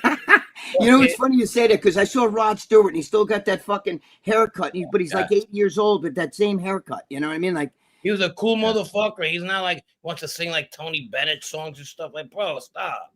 It's just, you know, there's your era. Stay in your era. Stay in your lane. I don't want to look like that anymore. I don't want to be jacked anymore. That was then. I'm not going to fucking do the steroids like that. I do TRT because I fucking killed my testosterone, and I do no more than 200 milligrams with a doctor prescription right there, okay, with the doctor, Walgreens. You're like, well, I usually go to CVS, but this month she sent it to Walgreens, you know, I mean the Walgreens version. Yeah. And you know, so, and I do it once every 10 days. That's it. 200 milligrams once every 10 days. And I don't feel anything with the body, like size wise or muscular. You know what I feel with the Pichuli God still works. You know, my girlfriend, I'm 6 years older than her mother, even though her mother looks like a beast. You know, I hope she's not watching this. No, she ain't gonna get anything. Listen, her mother's a really, really nice guy. But no, but the Pichuli God balls. And they're hairy. But no, she's got really big tits, but unfortunately they're in her back. You know, the back tits. What the fuck? She's 4'11", Mexican, 350 pounds. But being you know, no good. But you know, listen, you know, you don't want to, you know, I want to fucking live. So I don't want to be jacked like that anymore. That's done. I could go back to that. I'm a hyper responder. So the minute I would start getting jacked. But then you're gonna wind up like, you know, and I don't want that. I think that's what killed Hulk Hogan. I mean, he was doing that shit at 50. No, you know what it is. You know what it is, Frank? Those guys do a lot of other drugs too. You know, they're taking a lot of the Oxycontins and all this other shit for pain, Coke, meth, this, that, the.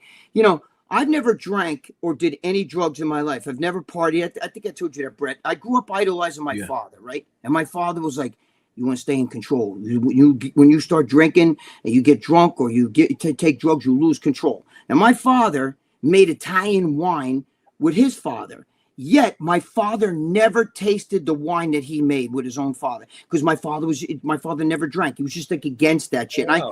My father was my idol growing up, you know? Wow. So, you know, I wanted to be like him, even though we're like, fucking, you know, he's dead now. You know, I hope he's dead. We buried him. Unfortunately, my father not only made the wine, he drank it too. Well, you know, listen, that's understandable. It's Italian culture, but for me, it wasn't. You know, I never drank coffee or tea. You know, it's not that I'm against caffeine. I take fucking caffeine supplements and fucking, you know, it's not about that. It's just that I never drank. I don't know. My father didn't do it, so I didn't do it. But, you know, the thing is, these guys take every fucking chemical, you know, for every process of the body. It's just shit to go to sleep, shit to wake up, shit to make them fly, shit to stop the pain. You know, the one thing that TRT does for me is, again, it keeps the peace of God, you know, because like I said, she's a horny motherfucker and she's young. She's 27 years younger than me. And I've been with her 19 years. I got to get a younger one. But, you're getting in trouble tonight, bro. No, she knows. She don't give a shit. She's so used to my bullshit. It's not funny. She's Mexican. I get her outside, cut the grass. But, and then you gotta watch out you don't get him deported. No. Well, her mother was deported. She keeps coming back. You know, you want to know something? Don't like the mother, do you? Do you want to hear how fucked up? We'll give a little side thing about that. Of course. This you'll like this shit. If you guys are, any of you guys are like fucking, you know, anti-bullshit that's going on today. Her mother, right, works in like a factory. She comes here, you know, she finally got the green card, and she's working in a factory. And 2 to 3 weeks before the election, her mother sends a picture to her. And her mother's like this. There's a picture my girlfriend gets in her fucking phone, right? Now, her mother barely speaks English. You can't speak really no English, you know. Right. If I say to her, we got to talk like I'm talking to a deaf person. You want to eat, you eat, start hungry, you know? You tell me she's big. Yeah, well, she eats, trust me, but she don't understand English. You got to say it like, come here, you know? She got 6 assholes. So we get this picture. She's like this. In a picture, right? And we're like, and my girlfriend's like, what the fuck is that? And she goes, it's a citizenship. And what do you mean a citizenship? She goes, you never took a course or you never went down. They came to her job and asked who's going to like it. You guys going to vote like Democrat, Republican, you know, that Joe Biden, you know, like that kind of shit. And they gave him fucking citizenship. So she's got a citizenship now. That's a fucking true story. That's a fucking true story, bro. And let me tell you something. If I asked her, who's the first president of the United States? Now, most people got to get citizenship. You got to go to classes. Yeah. If I said to her, okay, who's the first president of the United States? She'd be like, George Bush. You know, she has no fucking clue. She didn't know George Washington. You know what I mean? She had no clue. She wouldn't even know who George Washington is. If I said, how many states is there? New York, New Jersey. Yeah, she'd have no idea. 8? No, sorry. You know? So yeah, for sure. We get to some questions. So, yes. Mr. PTSD. What was that, Frank? Yeah, let's get to some questions after the chat. Ask some questions. Why do we lose muscle mass, Greg, as we get older? Because, listen, you know, hormones, steroids, you know, basically, you know, testosterone is for men is kind of the fountain of youth, you know. And as we get older, the lessening of the hormones, your body starts to. I mean, we're basically on this earth to, you know, reproduce and then eventually die. That's, you know, that's what we're here for. That's why a guy's prime, when you see an athlete and he's 40's young, but to an athlete, he's 40 years old. He's like, that's old, because the hormones already start to, you know, slowing down. So that's why today, when we were younger, you know, Frank, how old are you?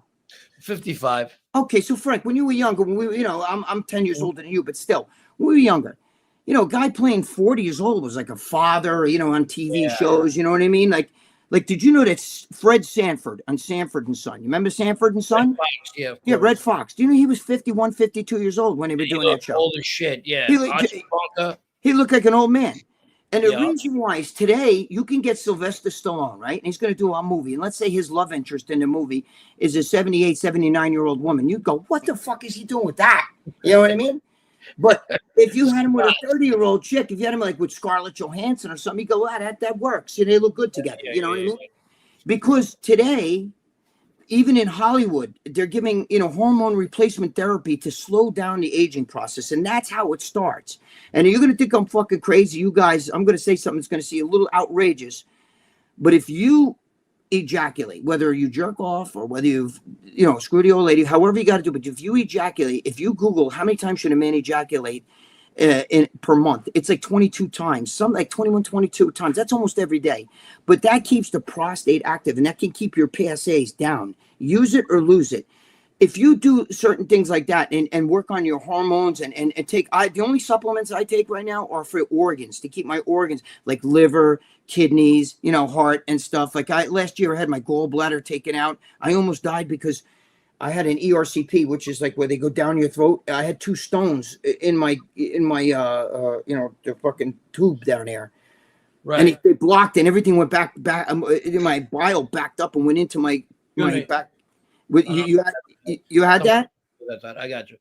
Yeah. So I almost died. I mean, but what I'm saying is, you want to take things that like keep your body work, keep the heart working, all the organs working right. TRT helps, but we're not on this earth to live a long time. We're not like a fucking tortoise or something like that can live 250 years. We're just not like that. Like that freak that drinks his son's blood or whatever the fuck, that guy that wants to live forever. Yeah, but I don't know how that's gonna work. You know what I mean? He looks like a vampire already. I think he looks worse. He has no worse. life anymore, though. You know what I'm saying? You have no life when you have to every moment of the day. No, I can't do this. I got to breathe special air. I got to wait. Like that's. You know what I'm saying? We've all had people in our families that lived like, I had an uncle that was 99 years old and he was digging a fucking tomato garden and he tripped and hit his head against a rock and he died. He was 1 week away from his 100th birthday. I have his fucking card over there for the 100th birthday party. You know what I'm saying? Some people just live longer than others, but it's really the luck of the draw. Some people you can sit there and eat like fucking bean sprouts all day and fake meat, and you'll die early. But then some other guy smokes cigars and eats shit, and he'll live to be 100. You know what I mean? Yeah. It's genetics too. I mean, it is genetics.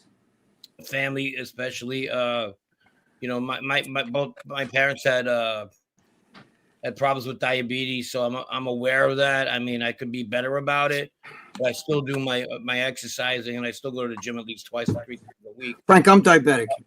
I'm on medicines. Well. Yeah, I'm diabetic. Yep. So I've been lucky. My blood pressure is normal, so I've been lucky. But it's not the case with my family usually, both parents died in early 70s.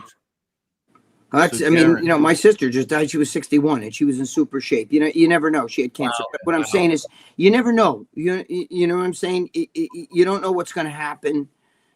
People blame like, oh, it's the air, it's the food, it's the this. It definitely helps to breathe better air and it helps to fucking eat better food. It helps, but it's not going to fucking, stop the inevitable if that's what's going to happen. But it's quality of life. I don't want to live and be a blob. You know what I mean? Like, sure. If I want to be 100, I want to be like, I want to be 100 and be like, there was a guy, you guys can Google this. He was Harry Houdini's best friend. His name was Joe Rolino, a nice Italian boy.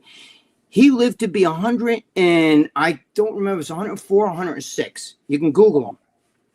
At 100 years old, he boxed in a ring. He used to bend quarters and shit, right? Wow. And he was a strong man. You can Google all this shit. He actually got upset when he was 100. He tried to bend a quarter and he couldn't. You know what I mean? He was like pissed because he was like, I can no longer bend a quarter. But what I'm saying is, what killed him? He was jogging on the I'm not sure if it was the LIE or one of those parkways down in fucking Long Island. He was jogging on the side of the road at 106 and a fucking van hit him. That's what killed him. But he was still jogging at that age. It's a quality of life. You know what I mean? I want to live a quality of life. I still want to be in good shape and I want to have a good life. I don't want to be like just a blob in a chair. Well, I'm 100 years old. Happy birthday. You don't even know it's 100. You just shit your pants. You know what I mean? I want to be able to blow out that candle, if I live that long, Right. So Darren, one of our subscribers here, he wants to know what kind of money were you making when you were selling steroids? Like, what was your what were you doing? Let's say, how much do you think you were taking home a month? That's a tough question. I mean, some months I was making a couple $100,000, and then on a bad month maybe like 75,000. You know what I mean? Like I was making a lot of money. I had tons. $1 million was nothing for me. I lost a lot of money, a lot. The cops came and took it away. They did a lot of shit to me, and I got fucked with a lot. My arrest alone was over $600,000 that I lost. You know what I mean? That's more than $500,000. Plus the ex-wife took money. It's a lot of shit. Paul D, do they have a natural division? If not, they should for people who don't take steroids. There is a natural division, but it's like almost playing little league baseball. It's nobody cares about it. Nobody wants it because it's not, you know. And a lot of the guys are going in natural division have either taken steroids and stopped. When I was natural, I was natural. It's not like I did it and then stopped. And I said, well, now I'm natural. You know what I mean? I can't. Right. Because no like, time, like you have to do it like between a certain amount of time. Like you can do it for like 5 years. Oh, but I stopped for 6 months. I'm natural. Is that how it works? It's a bullshit. Listen, bodybuilding's a bullshit organization. You can't go anywhere unless you take steroids. It's almost like you have to break the law. You have to take steroids. You have to do this, or you're never going to go anywhere. Even as a girl, you know, the girls don't take.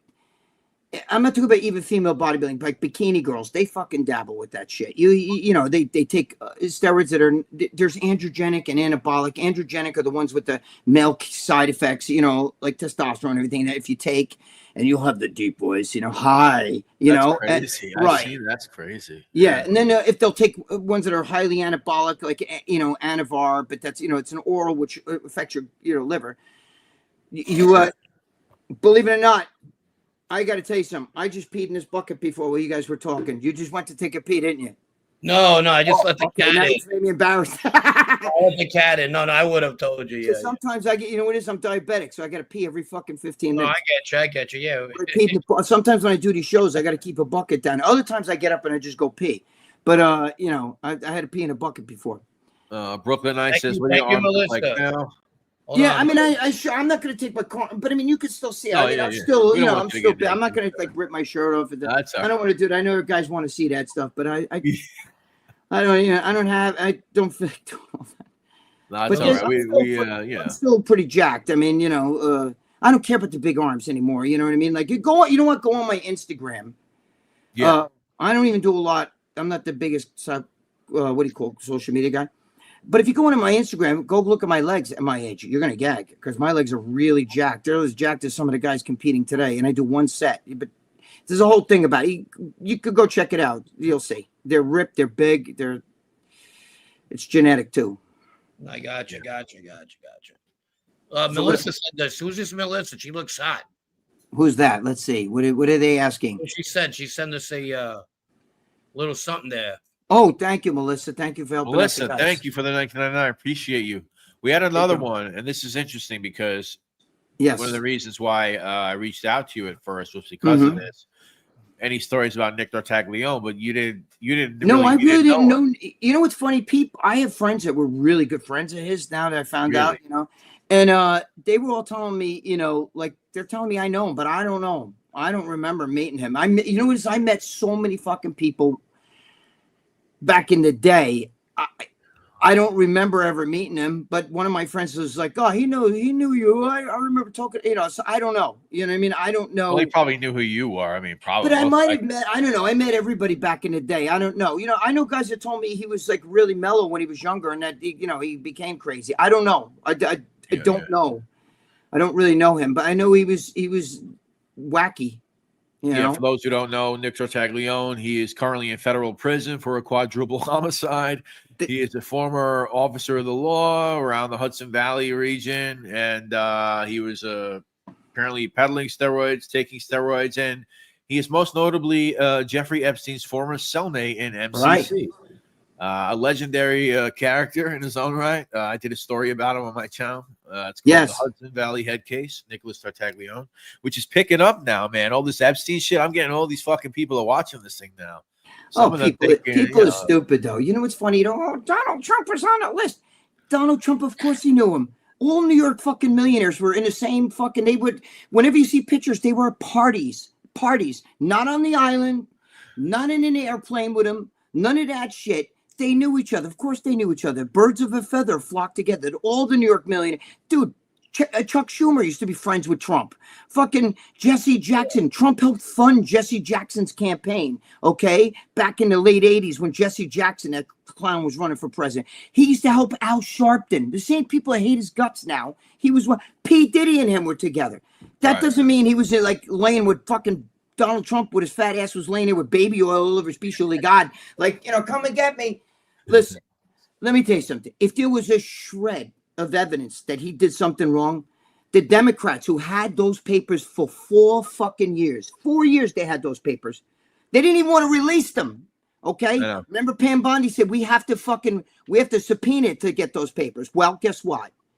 If they had anything on Trump, they would have fucking released it a long time ago and would have buried him with it. They're looking for the hair on the egg. So the hair on the, I haven't heard that term. My mom used to say that in Italian. The hair on the yeah, there you go. How do you say? A lobo, you know, that's how we said it in Sicilian. Oh shit. I didn't know how to say that, yeah. Yeah, we haven't heard it in a while. And I use it sometimes, even with my American friends. More, and I go, you know, that motherfucker's looking for the hair on the egg. They go, what's that mean? I go, you know, if you're fucking hungry, right? You're not gonna look at one fucking hair on the egg. You just look for an excuse. You just eat the fucking thing. But if you're one of the motherfuckers that always gotta look for an excuse, you're gonna find that hair on that egg. And there's no hair on that egg. Otherwise, they would have used it. They tried everything to stop the guy. Don't you think if they had, he was on Epstein's phone. Here it is. Did any girl come forward and say, he touched me? No. You know what I mean? It's all bullshit. It's all bullshit. That's a good point. And I'm not, when it comes to politics, I'm pretty much an independent. Yeah. I'm not here or there. And for the most part, we don't talk about it much in the show. Not that we, you know, we just don't. It's right. I didn't mean to get into that shit. It's just no. What do we said yeah. No, my point was that that makes sense actually. What you just said. That's where I was going with that. You know, hey Scott H, what's up? Say hi to some of the people on here that we missed. I don't know what this is all about. What's this? Hey, Greg, do you miss hanging out with the transmissions at Sound Factory? Oh, he means the trannies at the Sound Factory. Yeah. He means it was a lot of, you know, sometimes you meet the girls and they're fucking trannies because they were hot. You know what I mean? You don't know. They look like strippers. They got big. Yeah, there's a big difference between a Dylan Mulvaney, that thing, and the shit that, you know, they with the pink hair and the fucking, you know what I'm saying? All right. Yeah. Some of them, I guess you can't tell. You know, they come. No, you wouldn't know. They see you in there. You're the one I've been looking for. We're giving him a whole new romantic side. This fucking shit. Shit. He's something else. Like, you know, I spent a couple of years in jail with him, and I don't miss him. I don't know why he's so. I got to be honest with you. I don't mean to sound fucked up, but you're on here bragging and saying the most fucked up shit you did. First of all, you got so lucky because you're involved in 19 murders, 18 murders, whatever the fuck it is. But you're on here talking about, yeah, me and Joey bought Joe. You know, me and Joe Matarazzi. We took Joe. You know, we took him in the back room and we cut his fucking arms off. Suppose one of their grandkids are watching this shit. You know what I'm saying? You're making all this shkadol over here bragging about the shit you did. But what if one of their grandkids, are you talking about, you know, I don't know. I just look at that like if that was somebody in your family that he's bragging about, like, you know, they cut the body up. We took, you know, Joey Babs went in the back. We fucking, you'd want to fucking kill him. You know what I mean? Yeah, I do. I do know what you mean because on one of my members only, we had a live on Wednesday. And somebody had asked me a question, what was the most fucked up thing you've seen? And I answered it. And it's always a question that I always try to stray away from. But I'm glad I answered it on members only. I'm not trying to lure anybody to go to members only to see that response. But I always had a problem talking about certain things. And that was actually one of the events, you know, and this member was Sammy, he's basically said the same stories. I mean, thousands of times on thousands of different channels, on thousands of different news networks. I mean, I think he's like a Fox News correspondent at this point. They put his professional input on the presidential elections, which is fucking crazy to me. They seem to love this guy. I guess he's getting a TV show at some point. I don't know, but I think every dollar he makes should go to the people that he fucking bragged about, you know, whacking and shit like that, because you can't, you know, he's been a little rat fucking, like he's been, you know, all over the place forever, talking about all this shit, throwing other guys' names around left and right. If I was one of those guys, or if I was one of his family members, even if you're talking about like, yeah, me and Joe Matarazzi went in and we killed Joe Babs, you know, I'd be sitting there going, he's talking about my father. Bro, I want to kill this motherfucker. You know, I wouldn't like that. I just talk about your own shit, and you should thank God that you're not sitting in jail anymore. You know what I mean? With all the shit you've done, you know what I mean? That's what happened, though. The government built him up thinking that he was invincible, too, after that 5-year deal he got, you know, in 19. I seen it right off the bat. I felt meeting him and getting around him that I felt that after he got pinched on that ecstasy case, that when he talks about how good he had it with certain government people, they were like his buddies and stuff. I think that he also left his head when he left prison after 5 years. And I felt that after the ecstasy case, that he thought maybe he could get out of it, because you remember he didn't tell on his friends the first time. That was part of it. We did tell him he was allowed not to testify against him, which is basically Right.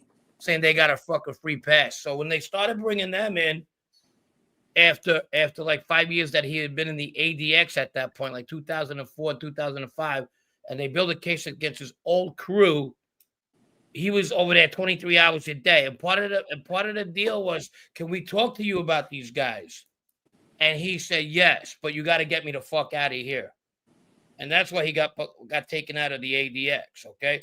Right. So I feel now that after a situation like that, I thought that maybe he thought he had that in the back of his fucking pocket just in case. So let me go commit more crimes. And if I get caught now, I'll give him bigger stuff.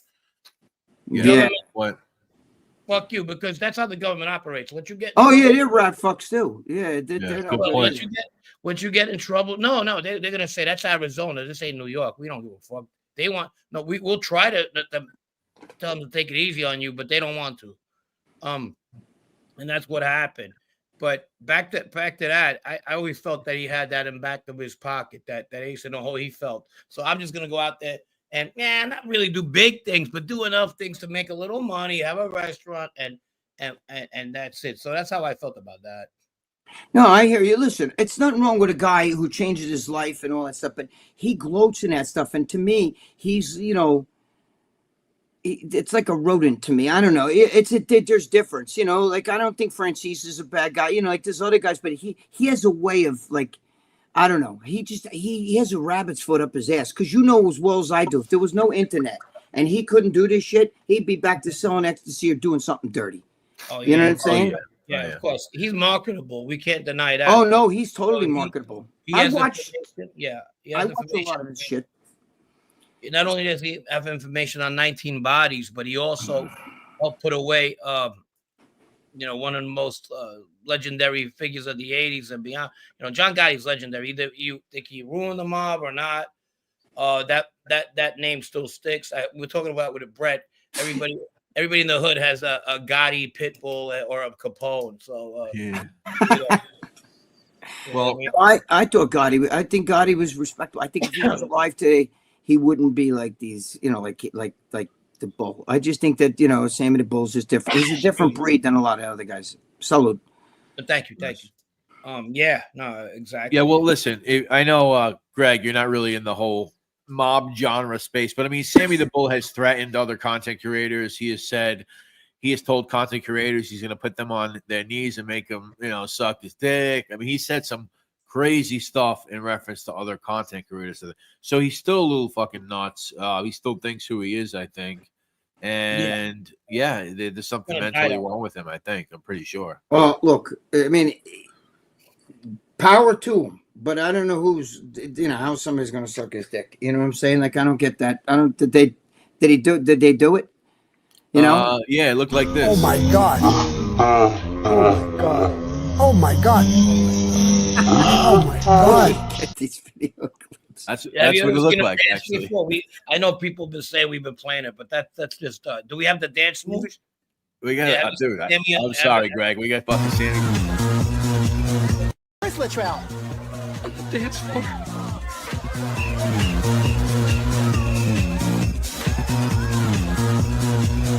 Where's Latrell? Sammy said he was on steroids back in the day, by the way. He said he was big into that. Yeah, he's told me that too. Yeah. He said it's not bad. You just can't abuse it like anything else. And it makes you look good. Yeah, no, he did. He did. That's fact. I believe it. I know that when he was younger. But he used to do like at least 300 to 400 push-ups a day. Not at once, obviously, but he used to do them. He's small. It's easier for a small guy. But he was also close to 60 years old. He would do the diamonds, he'd do all different ones. Are you talking about back then, right? I'm talking about but he's like in his 70s, isn't he? 20 years ago. He's about 60 when I was in jail with him. Almost. So he's got to be like 80 years old now. He's Close to 80. Yeah, yeah, because he's at least 15 more years older than me. By the way, that skinny Latin chick that was just the DJ with the ponytail, I like that. See, that's what I like. Skinny Latin. No chubby chicks. I think that might be, I'm not sure, but I think that might be one of his hostess that was on the show one time. Oh, is that right? Yeah, apparently he was abusing all his hosts too. It was fucking shitty and, all that fucking creepy old man shit. Yeah.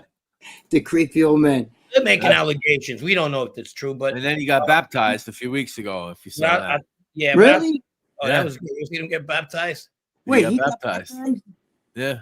So now he's not going to make people suck his dick anymore? He's turned that channel?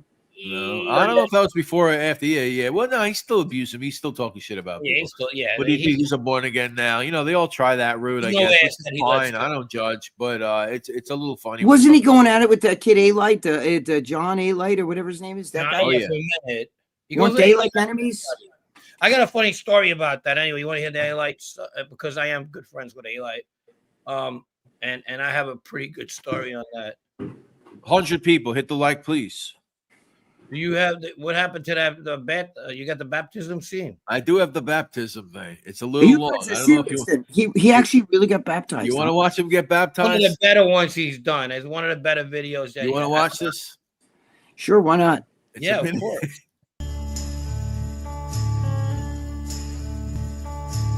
It's my house now. This is where I live. It's awesome. I live there. I live with Jesus Christ. I may live here and walk in that door. I may die tomorrow, but I'm going there. You took the blood oath. You agreed to keep your mouth shut. You knew you weren't entering fantasy land. Bust your fucking mouth wide open.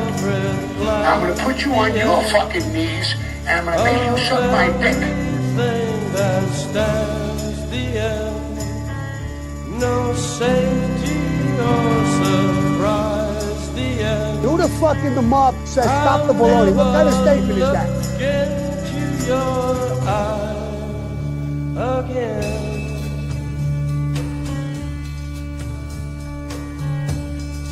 Can you picture what will be? So limitless and free, desperately in need of some Was face to face with stranger's hand. I would kill him in 2 seconds and go right to the courts and say, hey, that's fucking What do you great. think about that? You think you wish you were there for that? Dude, he looked like Gandhi in the fucking, he's all skinny and shit. Looked like Gandhi, right? He's all bald. I thought it was like, when you first see him and he's standing there with the guy like this, I was like, holy shit. It was, I've said it Ben before. Kingsley playing Gandhi. I said it before when I met him, right? I guess I envisioned the Diane Sawyer interview, that he did. But I got to see Powder, the guy from Powder. The movie had no hair. His head. I remember that movie, yes. You see his veins. That's how white he was. I go, what the fuck? He just had to come out of the ADX. So, I said, what the? And he was walking back and forth in the area, because he didn't have much room where he was at. I'm like, look at this fucking guy. He's crazy. I remember that movie, Powder. In the end, he's running, the lightning kills him. Yeah, he looked like Powder. I said, what the fuck? What was the story you had with the A-Light thing, Frank? Oh, the A-Light thing was when Sammy came out of prison, A-Light had gotten in touch with him, and I told him, hey, listen, I guess we got a common enemy. Let's get together. Let's do something. No one said. I told him at the time. I go, John, don't go there. I'm telling you, you're gonna have a very, very bad experience. He'll make you feel like for a day or two, like you wanted him, and by day 3, he's gonna start saying stupid shit, and then he's gonna basically come back to you, in a disrespectful way. You're not gonna like it. So he felt bad for him. John ends up giving him like $3,000, I guess. Coming out of jail, people used to do that back in the day when the guy did time or whatever. So he felt, he was doing the nice thing. He was making some money. They were gonna work on something, and then it just got bad. And then he was like, "I never even heard of this guy, fucking John A. Who the fuck was he?" He gave me $3,000. He blew him up. Like, he gave me the money. He probably thought we were gonna do shit together. We didn't do nothing. And I've told everybody from day one. You go to, I'm telling you, you go try to do something with that guy. You're gonna regret it. What you do? You mean with the Sammy, Yeah, not John? I mean, look, he's not the fucking business partners out in the real life. You know what I mean? He was always looking to fucking get what people had. Wow. Yeah, but what's the whole story, Frank? Because Sammy, obviously, he didn't remember him, but then all of a sudden he showed up on YouTube. Oh, he was a tough guy. You know, I remember him. He was a tough guy. I knew John A. very well. He was a tough guy. He knew. That's pretty good. That's pretty good. That's pretty good. Sammy. He does Sammy very well. Yeah. No, it's not that he didn't know. I don't think he probably didn't know him on the outside, like really close. All right, I don't know, but I know that he knew of him because we were talking the fucking these rat units with the other guys, and they were talking about how John was a tough guy in jail. You know, before I met John, okay, I knew of John on the streets, but I didn't know, you know, personally. I'm sorry, I was just getting. He was a tough guy. We were talking about my friend Vito, my ex-friend Vito, actually. And when I mean ex-friend, it's because you know, the path I took. Right. Even though I didn't tell on him, you know. Wasn't A-Light though? Wasn't he Junior Gotti's friend though? I mean, I don't. Yeah. With John, like, I think by the time that John Gotti, you know, got arrested and all that shit, I think he was with I think he was one of Junior Gotti's friends. I don't think he was for a long time, in like the mid '80s to about, I would say 92, 93, and they had a all out. But yeah, you know, the word on the streets as a kid was that's Johnny A-Light. He's around Junior. That was everybody knew that. I see him. He seems like not a bad guy. You know, he's not. He's a really nice guy. He's been through a lot of stuff this year. You know, not this year. A couple of years ago, he had lost his kid and that fentanyl bullshit. And he's oh shit. There's a lot of he does a lot of work for that for educating people what that trash is. You know, that fentanyl shit. Yeah. He used to be a little bit. He used to go off with everybody, but he's a little bit, I guess, humbled now. John A-Light, you talking about? Yeah. I mean, anytime I've seen interviews with him, he seems pretty cool. I mean, it doesn't seem bad, like a bad guy. You know, I just know that there was some sort of bullshit with him and Sam. You know, I mean, I wasn't sure what the hell it was. It was quick. It wasn't a big thing, but they Dude, I met Junior Gotti one time in Scores. I was with a friend of mine who was friends with him, and he went over and he brought me over, and I just remember, and this before I was actually I just started selling drugs, but I wasn't big. Like, I was big, but I wasn't like that really fucking freaky looking guy, you know, like when I was really super jacked. But I remember being around him, and there was guys around him, and they just look at you. You could say hello to them, and they barely even nod like that. You know, he was cocky for sure. Oh yeah, I was like, you could tell. You know what it's like? You know what I felt like? I didn't really talk. I just said hello to the guys around him, and you know, and he just got this barely even like a slight nod like that. And you know what I felt like? You ever go in? My friend has a fucking dog, a pit bull, right? You go in the fucking house, and the dog just stares at you, and you're like, that fucking dog is gonna jump on me. I'm telling you, I can see. You know, the air is real thick around them. You know what I mean? I told my friend, like, let's go back. You know, I'm here to look at tits, not this guy. You know what I'm saying? Yeah. Mikey Scars was telling a story that he had invited him over his house, that he had a lot of energy, invites him over the house at 2 a.m., John Jr., because they were close. Mikey gets there, and there's like 10 guys all tired. They were playing cards. And then when Mikey gets there, he tells guys, you could go home. Who the fuck does that, bro? You guys in for 10 because you like the fucking power and how it makes you feel. It's just, it's just, that's abuse, you know? That's abuse if you ask me. Hey, Southie, what's up? And I'm glad the mob I knew wasn't about that. Yeah, of course you had guys with chips on their shoulders. You had guys that fucking like had that kind of weight, but not to that extent. It was like, it's crazy. Yeah, when you're around those kind of guys, it's just not good. No, you can't be yourself, and you're never free. You know, you're never free of who you can be. You know. Yeah, I was. I was partners with one guy. It was not good. It's not good. Yeah, I think I told you it was, right, Brett? Yeah, you did. Yeah, I'll tell Frank after. Tell Frank later who it was. It was, it was bad though. You know, just not being around. I just didn't like it. You know. Yeah, and I was fortunate enough, like Matt said, they're not all nasty. I was fortunate enough to meet really good guys. Right. Really, really nice guys. And I always say this, and I always will. Bobby Glasses was one of the nicest guys I knew out there. There was a lot. And not in the criminal aspect. Also, who was really nice? Dom Trefalo. Because they not, and I'm not saying criminal, like family person. You know what I mean? Because right. Basically, at one time, we considered ourselves like family, and that's where it didn't go any further than that. But a really nice guy. A lot of those guys would take steroids. I didn't deal with them. I dealt with dealers mostly. So I would deal with guys who would sell to those guys. You know what I'm saying? Like, so some of those guys, like Junior and them, they did the Babanya. You know what I'm saying? Yeah. Oh, fuck yeah. I used to see him. He was always looked like a fucking, he looked like a bulldog on that, with the chicken hawk and the rooster. And he said, what's a foghorn, leghorn, whatever. Foghorn, I tell you.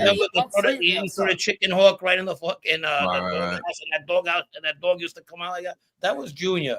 And I talk about it a lot. When it comes to Junior, that a lot of people say, oh, he was just like that. Yeah, he elevated because of his father, but he'd stab you too. Don't get that. Oh yeah, I know. I know. Again, he wasn't Bill Bonanno. He wasn't, a lot of these nepo babies. If he had to fucking shank you, he would. No, because 100%. That's riding on your father's reputation. But I knew guys that knew him, and again, I met him one time. I didn't have any interaction with him. I just gave the hello, and that's it. That's one big interaction, but my friend used to deal with him and other guys, and he would get them steroids, and my friend was an ex-NYPD cop and shit who was dirty, but that's neither here nor there. But, it's just, that whole fucking, you got to watch, because, you lay down with dogs, you catch fleas. Those guys, there's no getting away around shit with them. If they wake up and have a bad dream about you, you could do nothing. And then they have a bad dream about you. They want you dead for no reason or get your ass kicked really bad. You know what I mean? I don't need that shit, Well, he fed off a lot of people wanting to be near him because of his name. So when he would feed off that, then his next fucking thing, and a lot of his cousins do the same thing. His brother, younger brother, too. What they do is in their memory and see how much this guy got. And then they're gonna make him fucking like do shit that go knock off a bookie for $10,000. If he loses, they gotta pay. That kind of fucking. They were doing a lot of that grimy shit. But oh yeah, I've done grimy shit too, so it's part of that fucking. I've done some fucked up shit, but nothing. I don't want to hurt anybody. You know what I'm saying? Like, no, good for you. I tell people know what that I mean? all the time. I don't. Yeah, I'm not in the dick waving contest again. Yeah.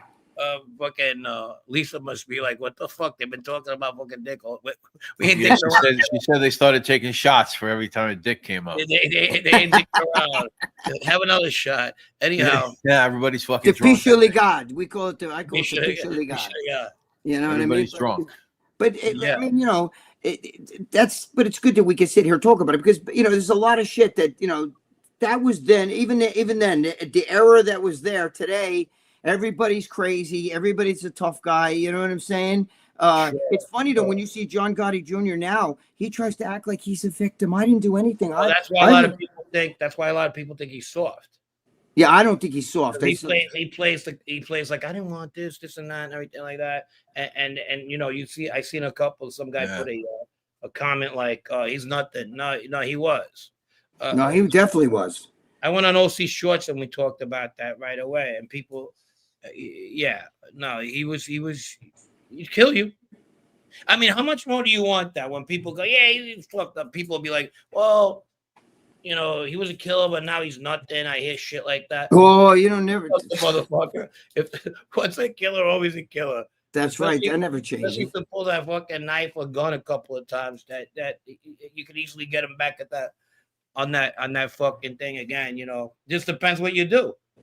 Or he has people around him that'll do it for him. You know what it is? You got to understand, like, even when I was locked up, there's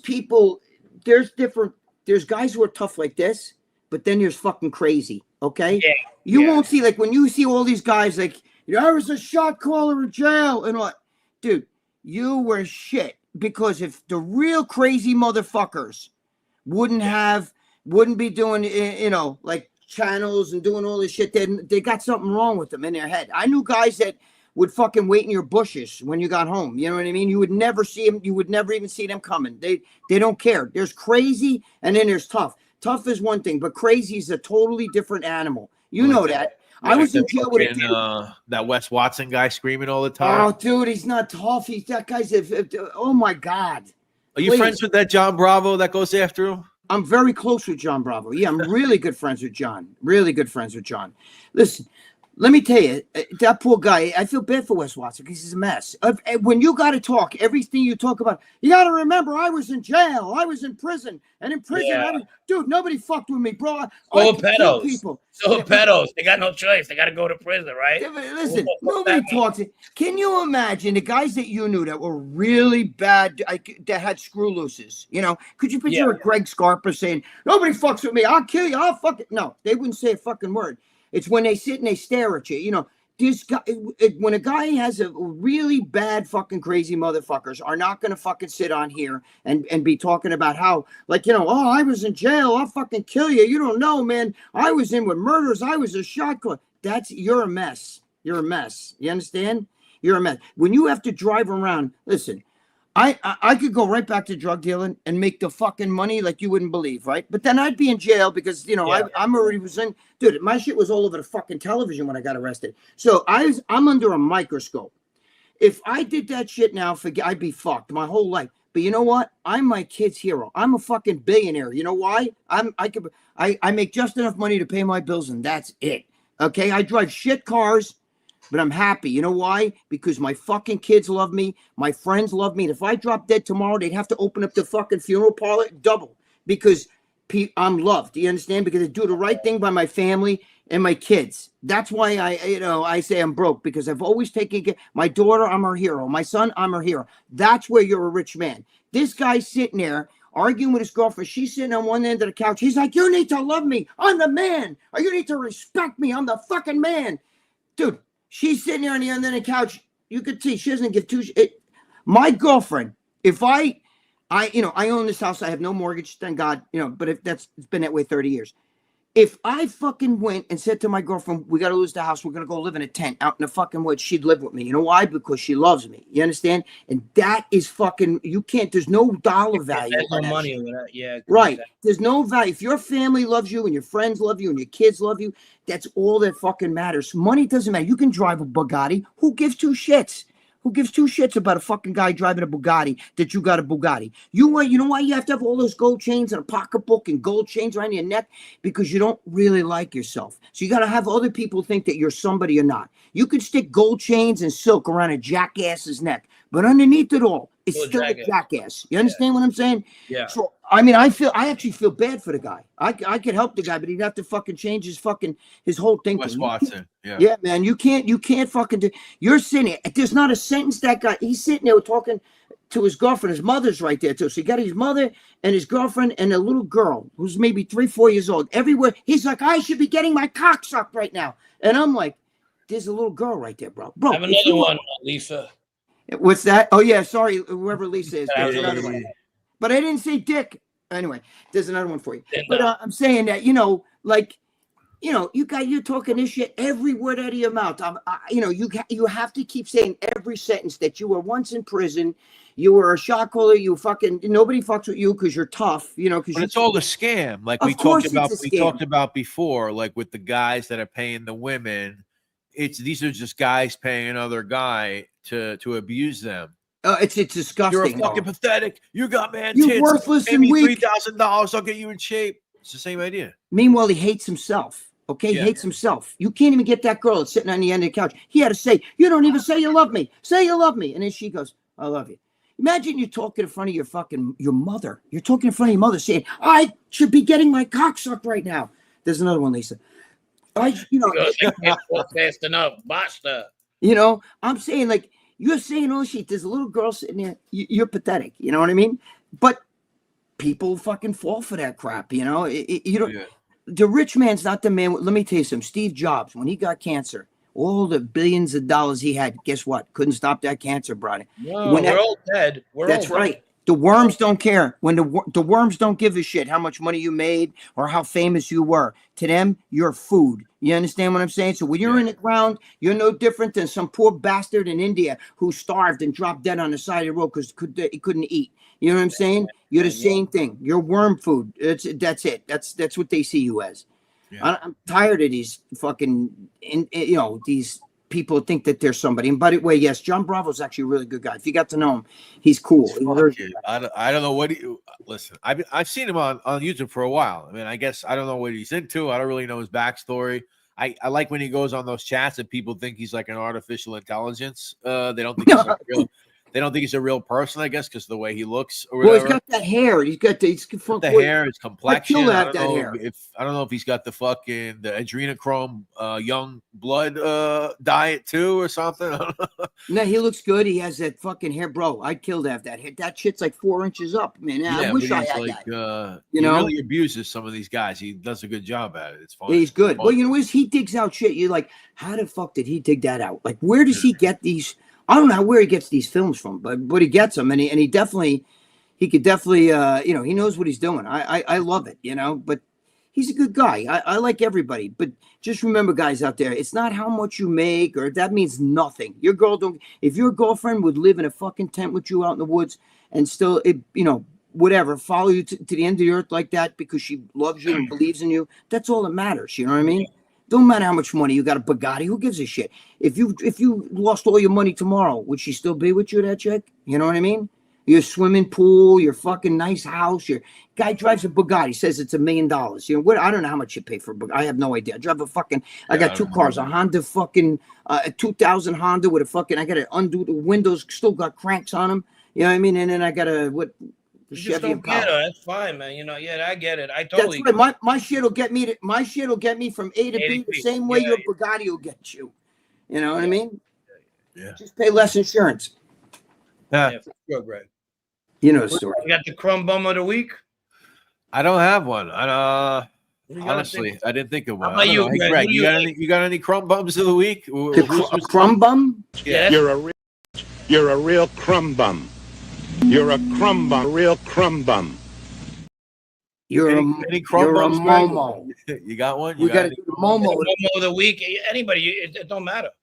Who's your Momo of the week? I'm trying to think. Who the hell would be the Momo of the week? Who pisses you off when you see him on TV or anybody? Or even on the internet? Aaron Boone pisses me off because he. Aaron Boone, man. He can't say the fucking suck. Say they suck. You know what I mean? Come out. How about the Mets? The Mets, I feel like breaking that thing behind me. You see that? That fucking Met thing? Oh, okay. Well, listen, I'm one of the few guys. I'm a Yankee all the way, but right behind the Yankees, I'm Mets all the way too. So I like both. That's cool. Me too. Okay. I never was like that when I lived in New York. That's like sacrilege. But when I moved outside of New York, no, because I can't go against New York. Yeah. Same thing. Can't go against New York. If you take the Yankees out of it, I'm Mets all the way. I'm Mets all the way. Yeah. I'm a but Mets they, I can't stand when a guy sits there and your pitcher just gave up 6 runs in the first inning. You're like, I thought he pitched pretty good. He made a few bad pitches. Gave him 6 runs in the first inning. He constantly do it. And Aaron Judge, I love the guy, but he's fucking A-Rod. Do you understand? He hits home runs when the game's already fucking in games that we're up, we're up, in first place by 20 games. He starts hitting a little bit of home runs. He hits home runs when, we're up in the game or ties the game, but he never fucking in the clutch. Look what he did in the World Series. He batted 5 innings. I tell everybody about baseball. I played it. I tell them every time your team, if you have a team that's on a streak and they lose a 4-run lead or a 5-run lead, stop betting against them because in their mind, if they don't get out of that funk right away, they think they can't hold a lead anymore. But he's a captain. You're the captain. You're not like Derek Jeter, who did it you know why Derek Jeter was Mr. November? He wasn't the greatest shortstop by no means. No, he was clutch. Fucking guy was so clutch. Even the last hit, the last at bat he ever had in the major leagues, he had a game-winning hit. He won the game with a base hit. His fucking 3,000 fucking hit was a fucking grand slam homer. You can't script that shit. And the greatest play I ever saw was when he made that play against the Oakland A's when Jeremy Gianni. You took it right at the pitch, the relay throw. That relay was pitch. He's on the fucking home plate, first base side, throws behind him like You this. didn't even see it. Yeah. He's a That shortstop. was a very kind of like basketball play where, somebody saves the fucking ball from going out of bounds and saves the game on a bucket, It was very athletic. Very It was athletic. unbelievable, but he doesn't belong there. Where was the first base? The first baseman had to really, but I'm saying the pitcher. There was so many other guys that could have been there, but he was there. And Jorge Posada, I think, said today, I saw a thing where Michael Kay was saying that, see, these kids, Aaron Judge is not a fucking captain. He doesn't get in guys' faces and say, what are you doing out there? What'd you drop the ball for? What are you fucking running and get caught? He doesn't do that shit, right? He sits there and he coddles these guys, and so does Aaron Boone. And Jorge Posada said today, you need to hate a few guys. There has to be a few guys in the team that you hate. So you got to get up there with a fucking attitude and get in their fucking faces and I know what he means, because those guys used to get, if you fucking dropped the ball that you should have caught, they would get in your face. What the fuck was that? You know what I mean? Not today. So that's my Momo of the week. There you go. You heard it right here. Aaron I'm Boone. thinking, Aaron Boone, baby. And look, by the way, Diet Root Beer, in case you want. Diet Root Beer, sponsored by Diet Root Beer. Wait, Stop and Shop Diet Root Beer. Stop and Shop. Wow. Good. I haven't heard that fucking shopping. Where do you live now? I'm on the West Coast mostly. Oh, you're on the West Coast. Okay. Yeah, Northwest, Seattle area. Oh shit. Yeah, that's. It's all right. It's not bad. I like it. No. Yeah, but I do come back. I do come back to the East Coast. When I'm there, it's between like North Carolina border, Virginia. Okay. That's not bad. Yeah, it's all right. So I have family in both places, so I gotta keep up. I'm in New York all the way. You want like the food here is just like, I remember when I lived in LA for a while, like in 1981 and stuff. I would go out. I'd be like, I remember walking into a deli and they had like fucking alcohol and shit in there. I was like, what the fuck? It's like a liquor store in here. And they're like, wow, liquor stores are delis. And I'm like, whoa, and you try to get like a nice roast beef wedge or a meatball wedge or something, it's I'm like, what the fuck is this? You know what I mean? This ain't even real roast beef. I love the culture here in New York. I gotta have that, I like the real good Guinea food. I gotta have the real good Italian food, a good Italian deli, like that kind of stuff. Yeah, I got you. Yeah. Yeah, I like. Yeah. You don't get. Now I see, like, even when I go to certain supermarkets, even down south or anywhere, I'll see products from New York. At one time, you couldn't get that, down south or whatever, especially in the Northwest. But the food in the Northwest, Italian food is fucking horrible. There's one pizza place I go to. It's in Everett, and it's called Brooklyn Pizza. Yeah, they always do some shit like that. Yeah. No, it is. You get in there, there's no fucking pineapple or nothing. It's probably somebody's in the program too. I don't ask. I just go, and it's very funny, good. no pineapple. I love that shit. I know you would never eat. I don't know how any, but that's not no self-respecting Italian is going to eat ragu or fucking have a pineapple on their pie. What's funny? They used to, like, some of those places will actually get the water from New York. You ever hear that shit? They would get the water. Yeah, like the New York water bagel or some shit. What the hell is that shit? I guess because they say the water here makes the dough different. I don't know. I don't know if that's true or not, but I hear stuff like that. Yeah, I know somebody who does that with the water bagels. They get them from they actually get the bagels from New York, and they're down in Florida. Oh, really? Well, Frank Sinatra used to get the bread, right, from Ferrara's Bakeries to send it to him out there in Vegas. They would send Frank Sinatra the bread. Yeah. That was Frank Sinatra money goes a long way. Yeah, you ain't kidding. Well, that's like Italian royalty. He was up there in Palm Springs. I lived in California for a minute, and he was in Palm Springs forever. And a lot of the celebrities, New Yorkers, that's where they a lot of them ended up retiring there. Yeah, well, I mean, that's because Palm Springs it's got old. You know what I'm saying? I lived in fucking.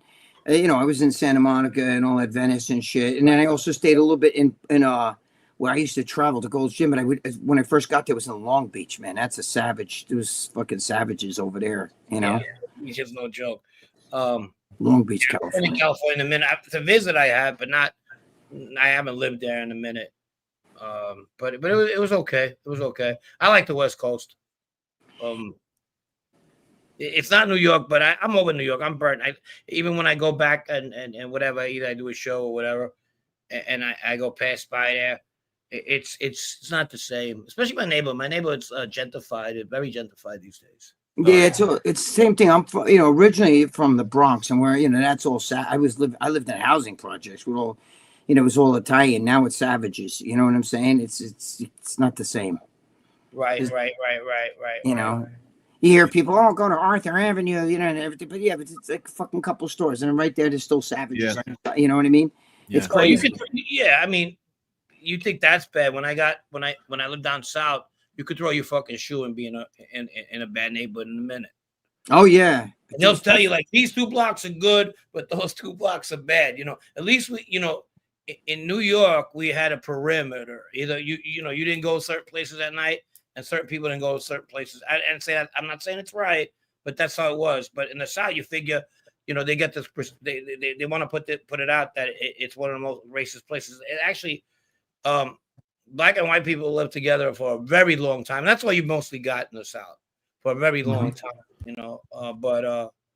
But we had an invisible segregation. They had an open segregation, and that's how it was up in the Northeast. A lot of people tell you that the Mason-Dixon line starts at Boston all the way down. Back in the day.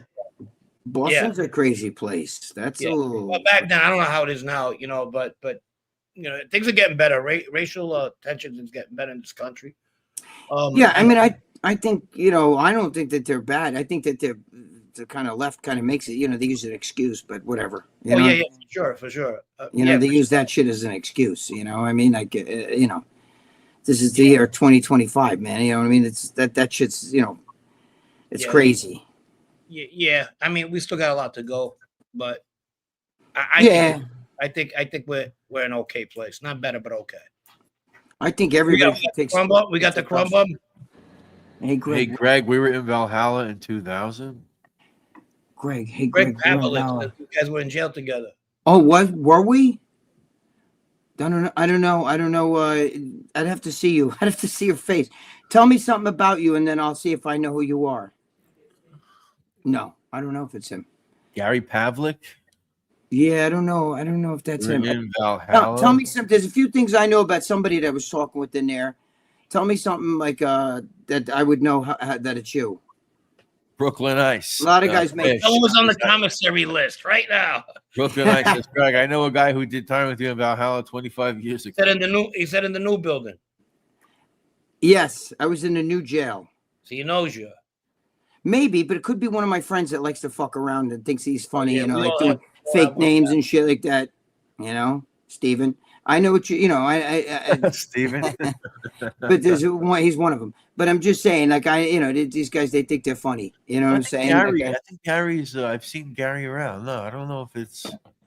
I don't know who that is. If he says something that it ring a bell to me, like there's a few guys. There's one guy in particular that I'm thinking of. Gary Gnu. Who's that?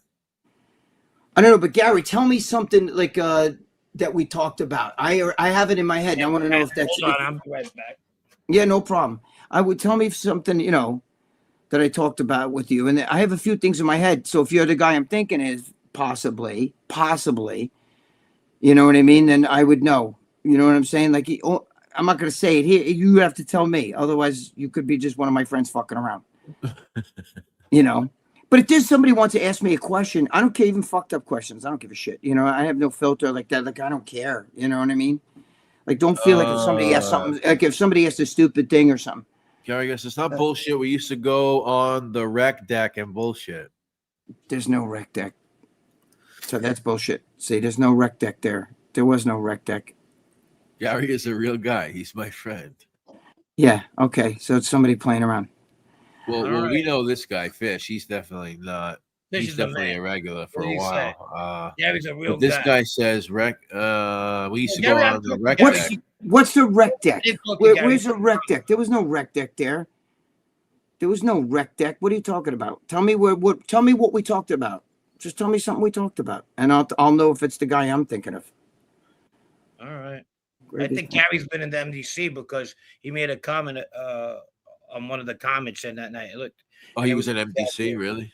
But some of these guys, like, they research it. So somebody happens to know you and happens to know me, was with me, and then was in with, you know what I mean? That's a little ironic, don't you think? Stop the baloney, huh? Who the hell knew? Stop the baloney. Stop the baloney. We'll see. We'll see what Gary has to say. If anybody has any more questions for you can ask me. I don't give a Greg? shit if you fucked up, whatever. Let's ask me. Here's Lisa Piscatolo, one of our great subscribers. What advice would you give anyone who wants to start using these drugs to bodybuild today? Well, I think you should be over 25 at least if you're going to start. I think anything, or even in your early 20s, your testosterone's still going up, and you're going to fuck it up by doing that shit. And, you know, but I mean, if you're going to do it smart. That's all. Like, you know, don't do like I did, go nuts and just like really take like everything you can get your mitts on. You know what I mean? That's what I did. So don't do that, but do it smart. It works. It's just like anything else. It's a tool. The deck was on the same floor as the housing unit, for Christ's sake. What deck? But what are you talking about, though?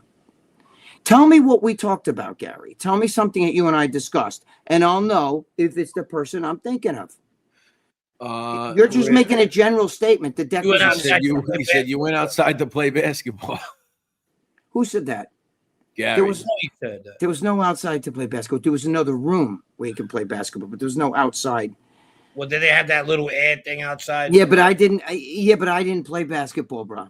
You know that. I'm not. You know, I didn't. I when I was in, I wasn't happy about fucking things. So the last thing I wanted to do is like go play basketball. You couldn't play ball like this. No, I could play, but you know, I wasn't thinking about like let's do fun stuff. You know what I mean? Easy Vidzilla. I can believe you guys got Gunner. I don't know. Yeah, somebody thinks he's Gunner.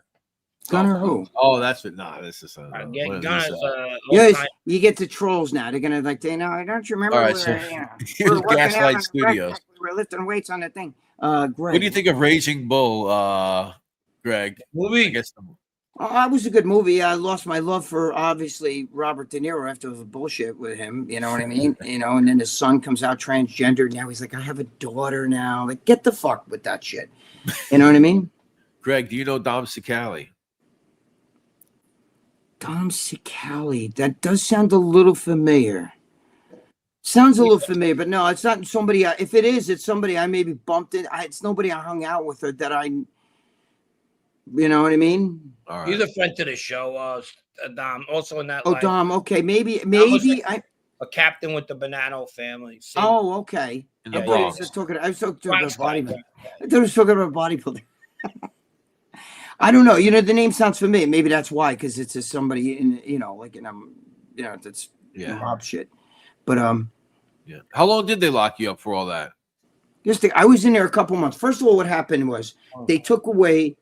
I had my bail was reneged. They started out with the $75,000 cash, $250,000 bond. Then they took it away because I, like an asshole, talked on the phone and told my father to go get the money and get me bailed out of here. You know what I'm saying? And then they followed him and they took the money and they thought I was Pablo Escobar. You know what I mean? So they thought, oh, we got the king. That's why I was all over the papers and all, and then the news and everything. And then what happened was they actually acted like my father was involved. You know, my father had no idea what the hell I was doing. My father was almost 80 years old. You know what I'm saying? He didn't know what the hell. He didn't even know what steroids were. He had no clue. You know, he's dead now. He'd be 100. You know, and my sister went down and went to the DA's office and said, "Listen to me. First of all, my father has nothing to do with anything my brother did. Second of all, that money that you got." See, now what happened was, I can say it now because you know it's all over. But I gave my father the money, all right? And I told him, put this money somewhere, okay? So he put it in a safety deposit box. I never stepped foot in that bank. I didn't know where he put it. That's why I said to him, go get that money, you know what I'm saying, and get me out of here. So my sister went down and said, that money that you took was in a safety deposit box? That's my mother's money. My brother's never stepped foot in that. You can find out from the bank, you know, they's never stepped foot in that place. That box was in my mother's name. She got it in 1964. Now, my mother was already dead. You know what I'm saying? By the time this shit happened. So they said to her, well, no, we're keeping this money. And she said, we want the money back. She had my lawyer with him. So they tried to get the money back because they couldn't prove that that money was my money. Right. So they said, listen, hold on a second. What are we going to do here? Because we're not giving this money back. And, you know, she said, well, we're going to, you know, okay, then we're going to get it back, but we're going to get more than that because now we're going to sue you. And you know, you harassed my father's an old man. You try to, you know, you try to scare him. You took his money. That's his money. My mother put it there. You know, the boxes from 1964. You know what I'm saying? So now they're starting to panic. So they said, okay, listen, we'll make a deal. We keep the money. And we'll let him out. We'll put him. We'll let him finish his time and on probation. So, my sister comes to me, tells me, "Listen to me. Don't say a word. Just you. That money was mom and dad's. It's going back to mom and dad. You're going to be out, but they keep all that money. You know, mom and dad are letting them have the money. You know, my mother's already dead. So." I was like, okay, because you can't get time back. You understand? There's no getting time back. You know, I had young kids. So that's basically, you know, then they put me on a probation. And then they, you know, that was almost worse than being in jail because they were fucking up. That's, oh my God, they're up your fucking ass. Test you for steroids. Yeah, that's the whole, you know what's funny? When they first got me and they brought me before the judge to get arraigned. Yeah. I told the judge, I said, it's steroids. And he goes to me, I said, wait, because, you know, he said $250,000 bond. And then he said $75,000 cash. And he said, for steroids? Because everybody else I knew ratted. And they basically didn't even go to jail. Like, you know, they got like, the guidelines changed in the early 90s. They almost got nothing for steroids back. Yeah, but even the guys there's guys I knew who were arrested around the same time. And they're like, I mean, they didn't even do a fucking day, you know, and I'm over here like, I said, what? And so the judge said to me, I wouldn't say another word if I were you. I wouldn't say another word. You're gonna incriminate yourself. Don't say another word. I didn't have a lawyer at the time. I figured, fuck this shit. I'll just go in there. They'll hit me with bail, you know, maybe $5,000 or whatever, and I'll just pay it and get the fuck out of there. Yeah. But no. So then when I was down in jail, I had, you know, one of the COs comes in to see me like a week later and says to me, bro, they just fucking took away your bail. Now they have to. It's called oh, for Christ's sake. Where they check to see what oh God, what do they call that? We got to go see, you know, where to see where a source hearing. They want to have a source hearing, look, to see where the money comes from. So now it's no bail. So now I had no bail. So I'm sitting in there with guys who killed people and shit like that, and their bail's like, yeah, my bail's like $25,000, and I'm like, well, you killed somebody. I'm over here fucking with steroids, and they want to, you know, and the guns that they found handguns and shit in my house. But it wasn't on me. It was, I had them fucking locked up somewhere. So once they're not on you, okay, they were loaded, but they weren't on me. So they were dropped to misdemeanors. You know what I mean? So it's misdemeanor and, you know, charges because I didn't have them on me. They were hidden away. So now they're like shit in their fucking pants, you know, you know, and they made me the deal. So then they put me on probation, and that fucking bitch had me every fucking week. First, they put me I had to go to a program, you know, with drug addicts, right? And you're sitting in a circle, and you got all these people like, oh, I used tonight. I used. And I'm like, I'm sorry, but I'm in here for steroids, you know, so I don't have like your fucking addiction and shit. Like and they're all like, oh, bullshit, you were addicted. You know, they were like fucking screaming at me. I'm like, okay, I was addicted. All right, you win. That's what they want to hear. Right. So I had to play the game. Even the lady who ran the drug program goes, listen to me. Do you want to go back to jail? Play the game. So I said, okay. And then, you know, I'd have to say, well, you know, I was taking steroids, and you have to sit there and give the whole speech, you know? Yeah. And, you know, I had to do that. But then, you know, my probation officer was a bitch, you know, because they wanted me to, you know, they wanted to find me to do something, and they wanted to put me back in jail. So she would check my piss standing there. I mean, you know, she's a woman, and she would stand in there while I'm peeing in the fucking thing. You know, she had her back turned to me, but she still, you know, God's peeing in the cup, you know. And, you know, she would, they'd harass the shit out of you. You know what I mean? Like, you have no idea. It was bad, man, for a long time. And then towards the end, it was a little bit easier. But they put me in 6 years of that shit, you know? That's crazy. 6 years. Constantly monitoring you. You know, Frank, I don't know if you were ever on probation, but they're up. I was. They're up your ass. My first 3 years was tough. I mean, this guy was always there, fucking like, you know, and they usually give you when you're in the program, they usually take it easy on you. Not this guy. This guy was fucking always there. He was pissed at me. And mind you, I had a drug charge for we robbed a drug dealer, and I had a drug charge from that. Because it was a drug, and I was like, it doesn't say I use drugs, but since it was a drug charge, I had to get fucking tested every month, and it was kind of crazy. So you went through that too. Meanwhile, you didn't even use it. You weren't using it. I didn't. No. They got to play the game. I sat there and played the game. I got tested all the time, and I did 5 years of probation, and I got out of it.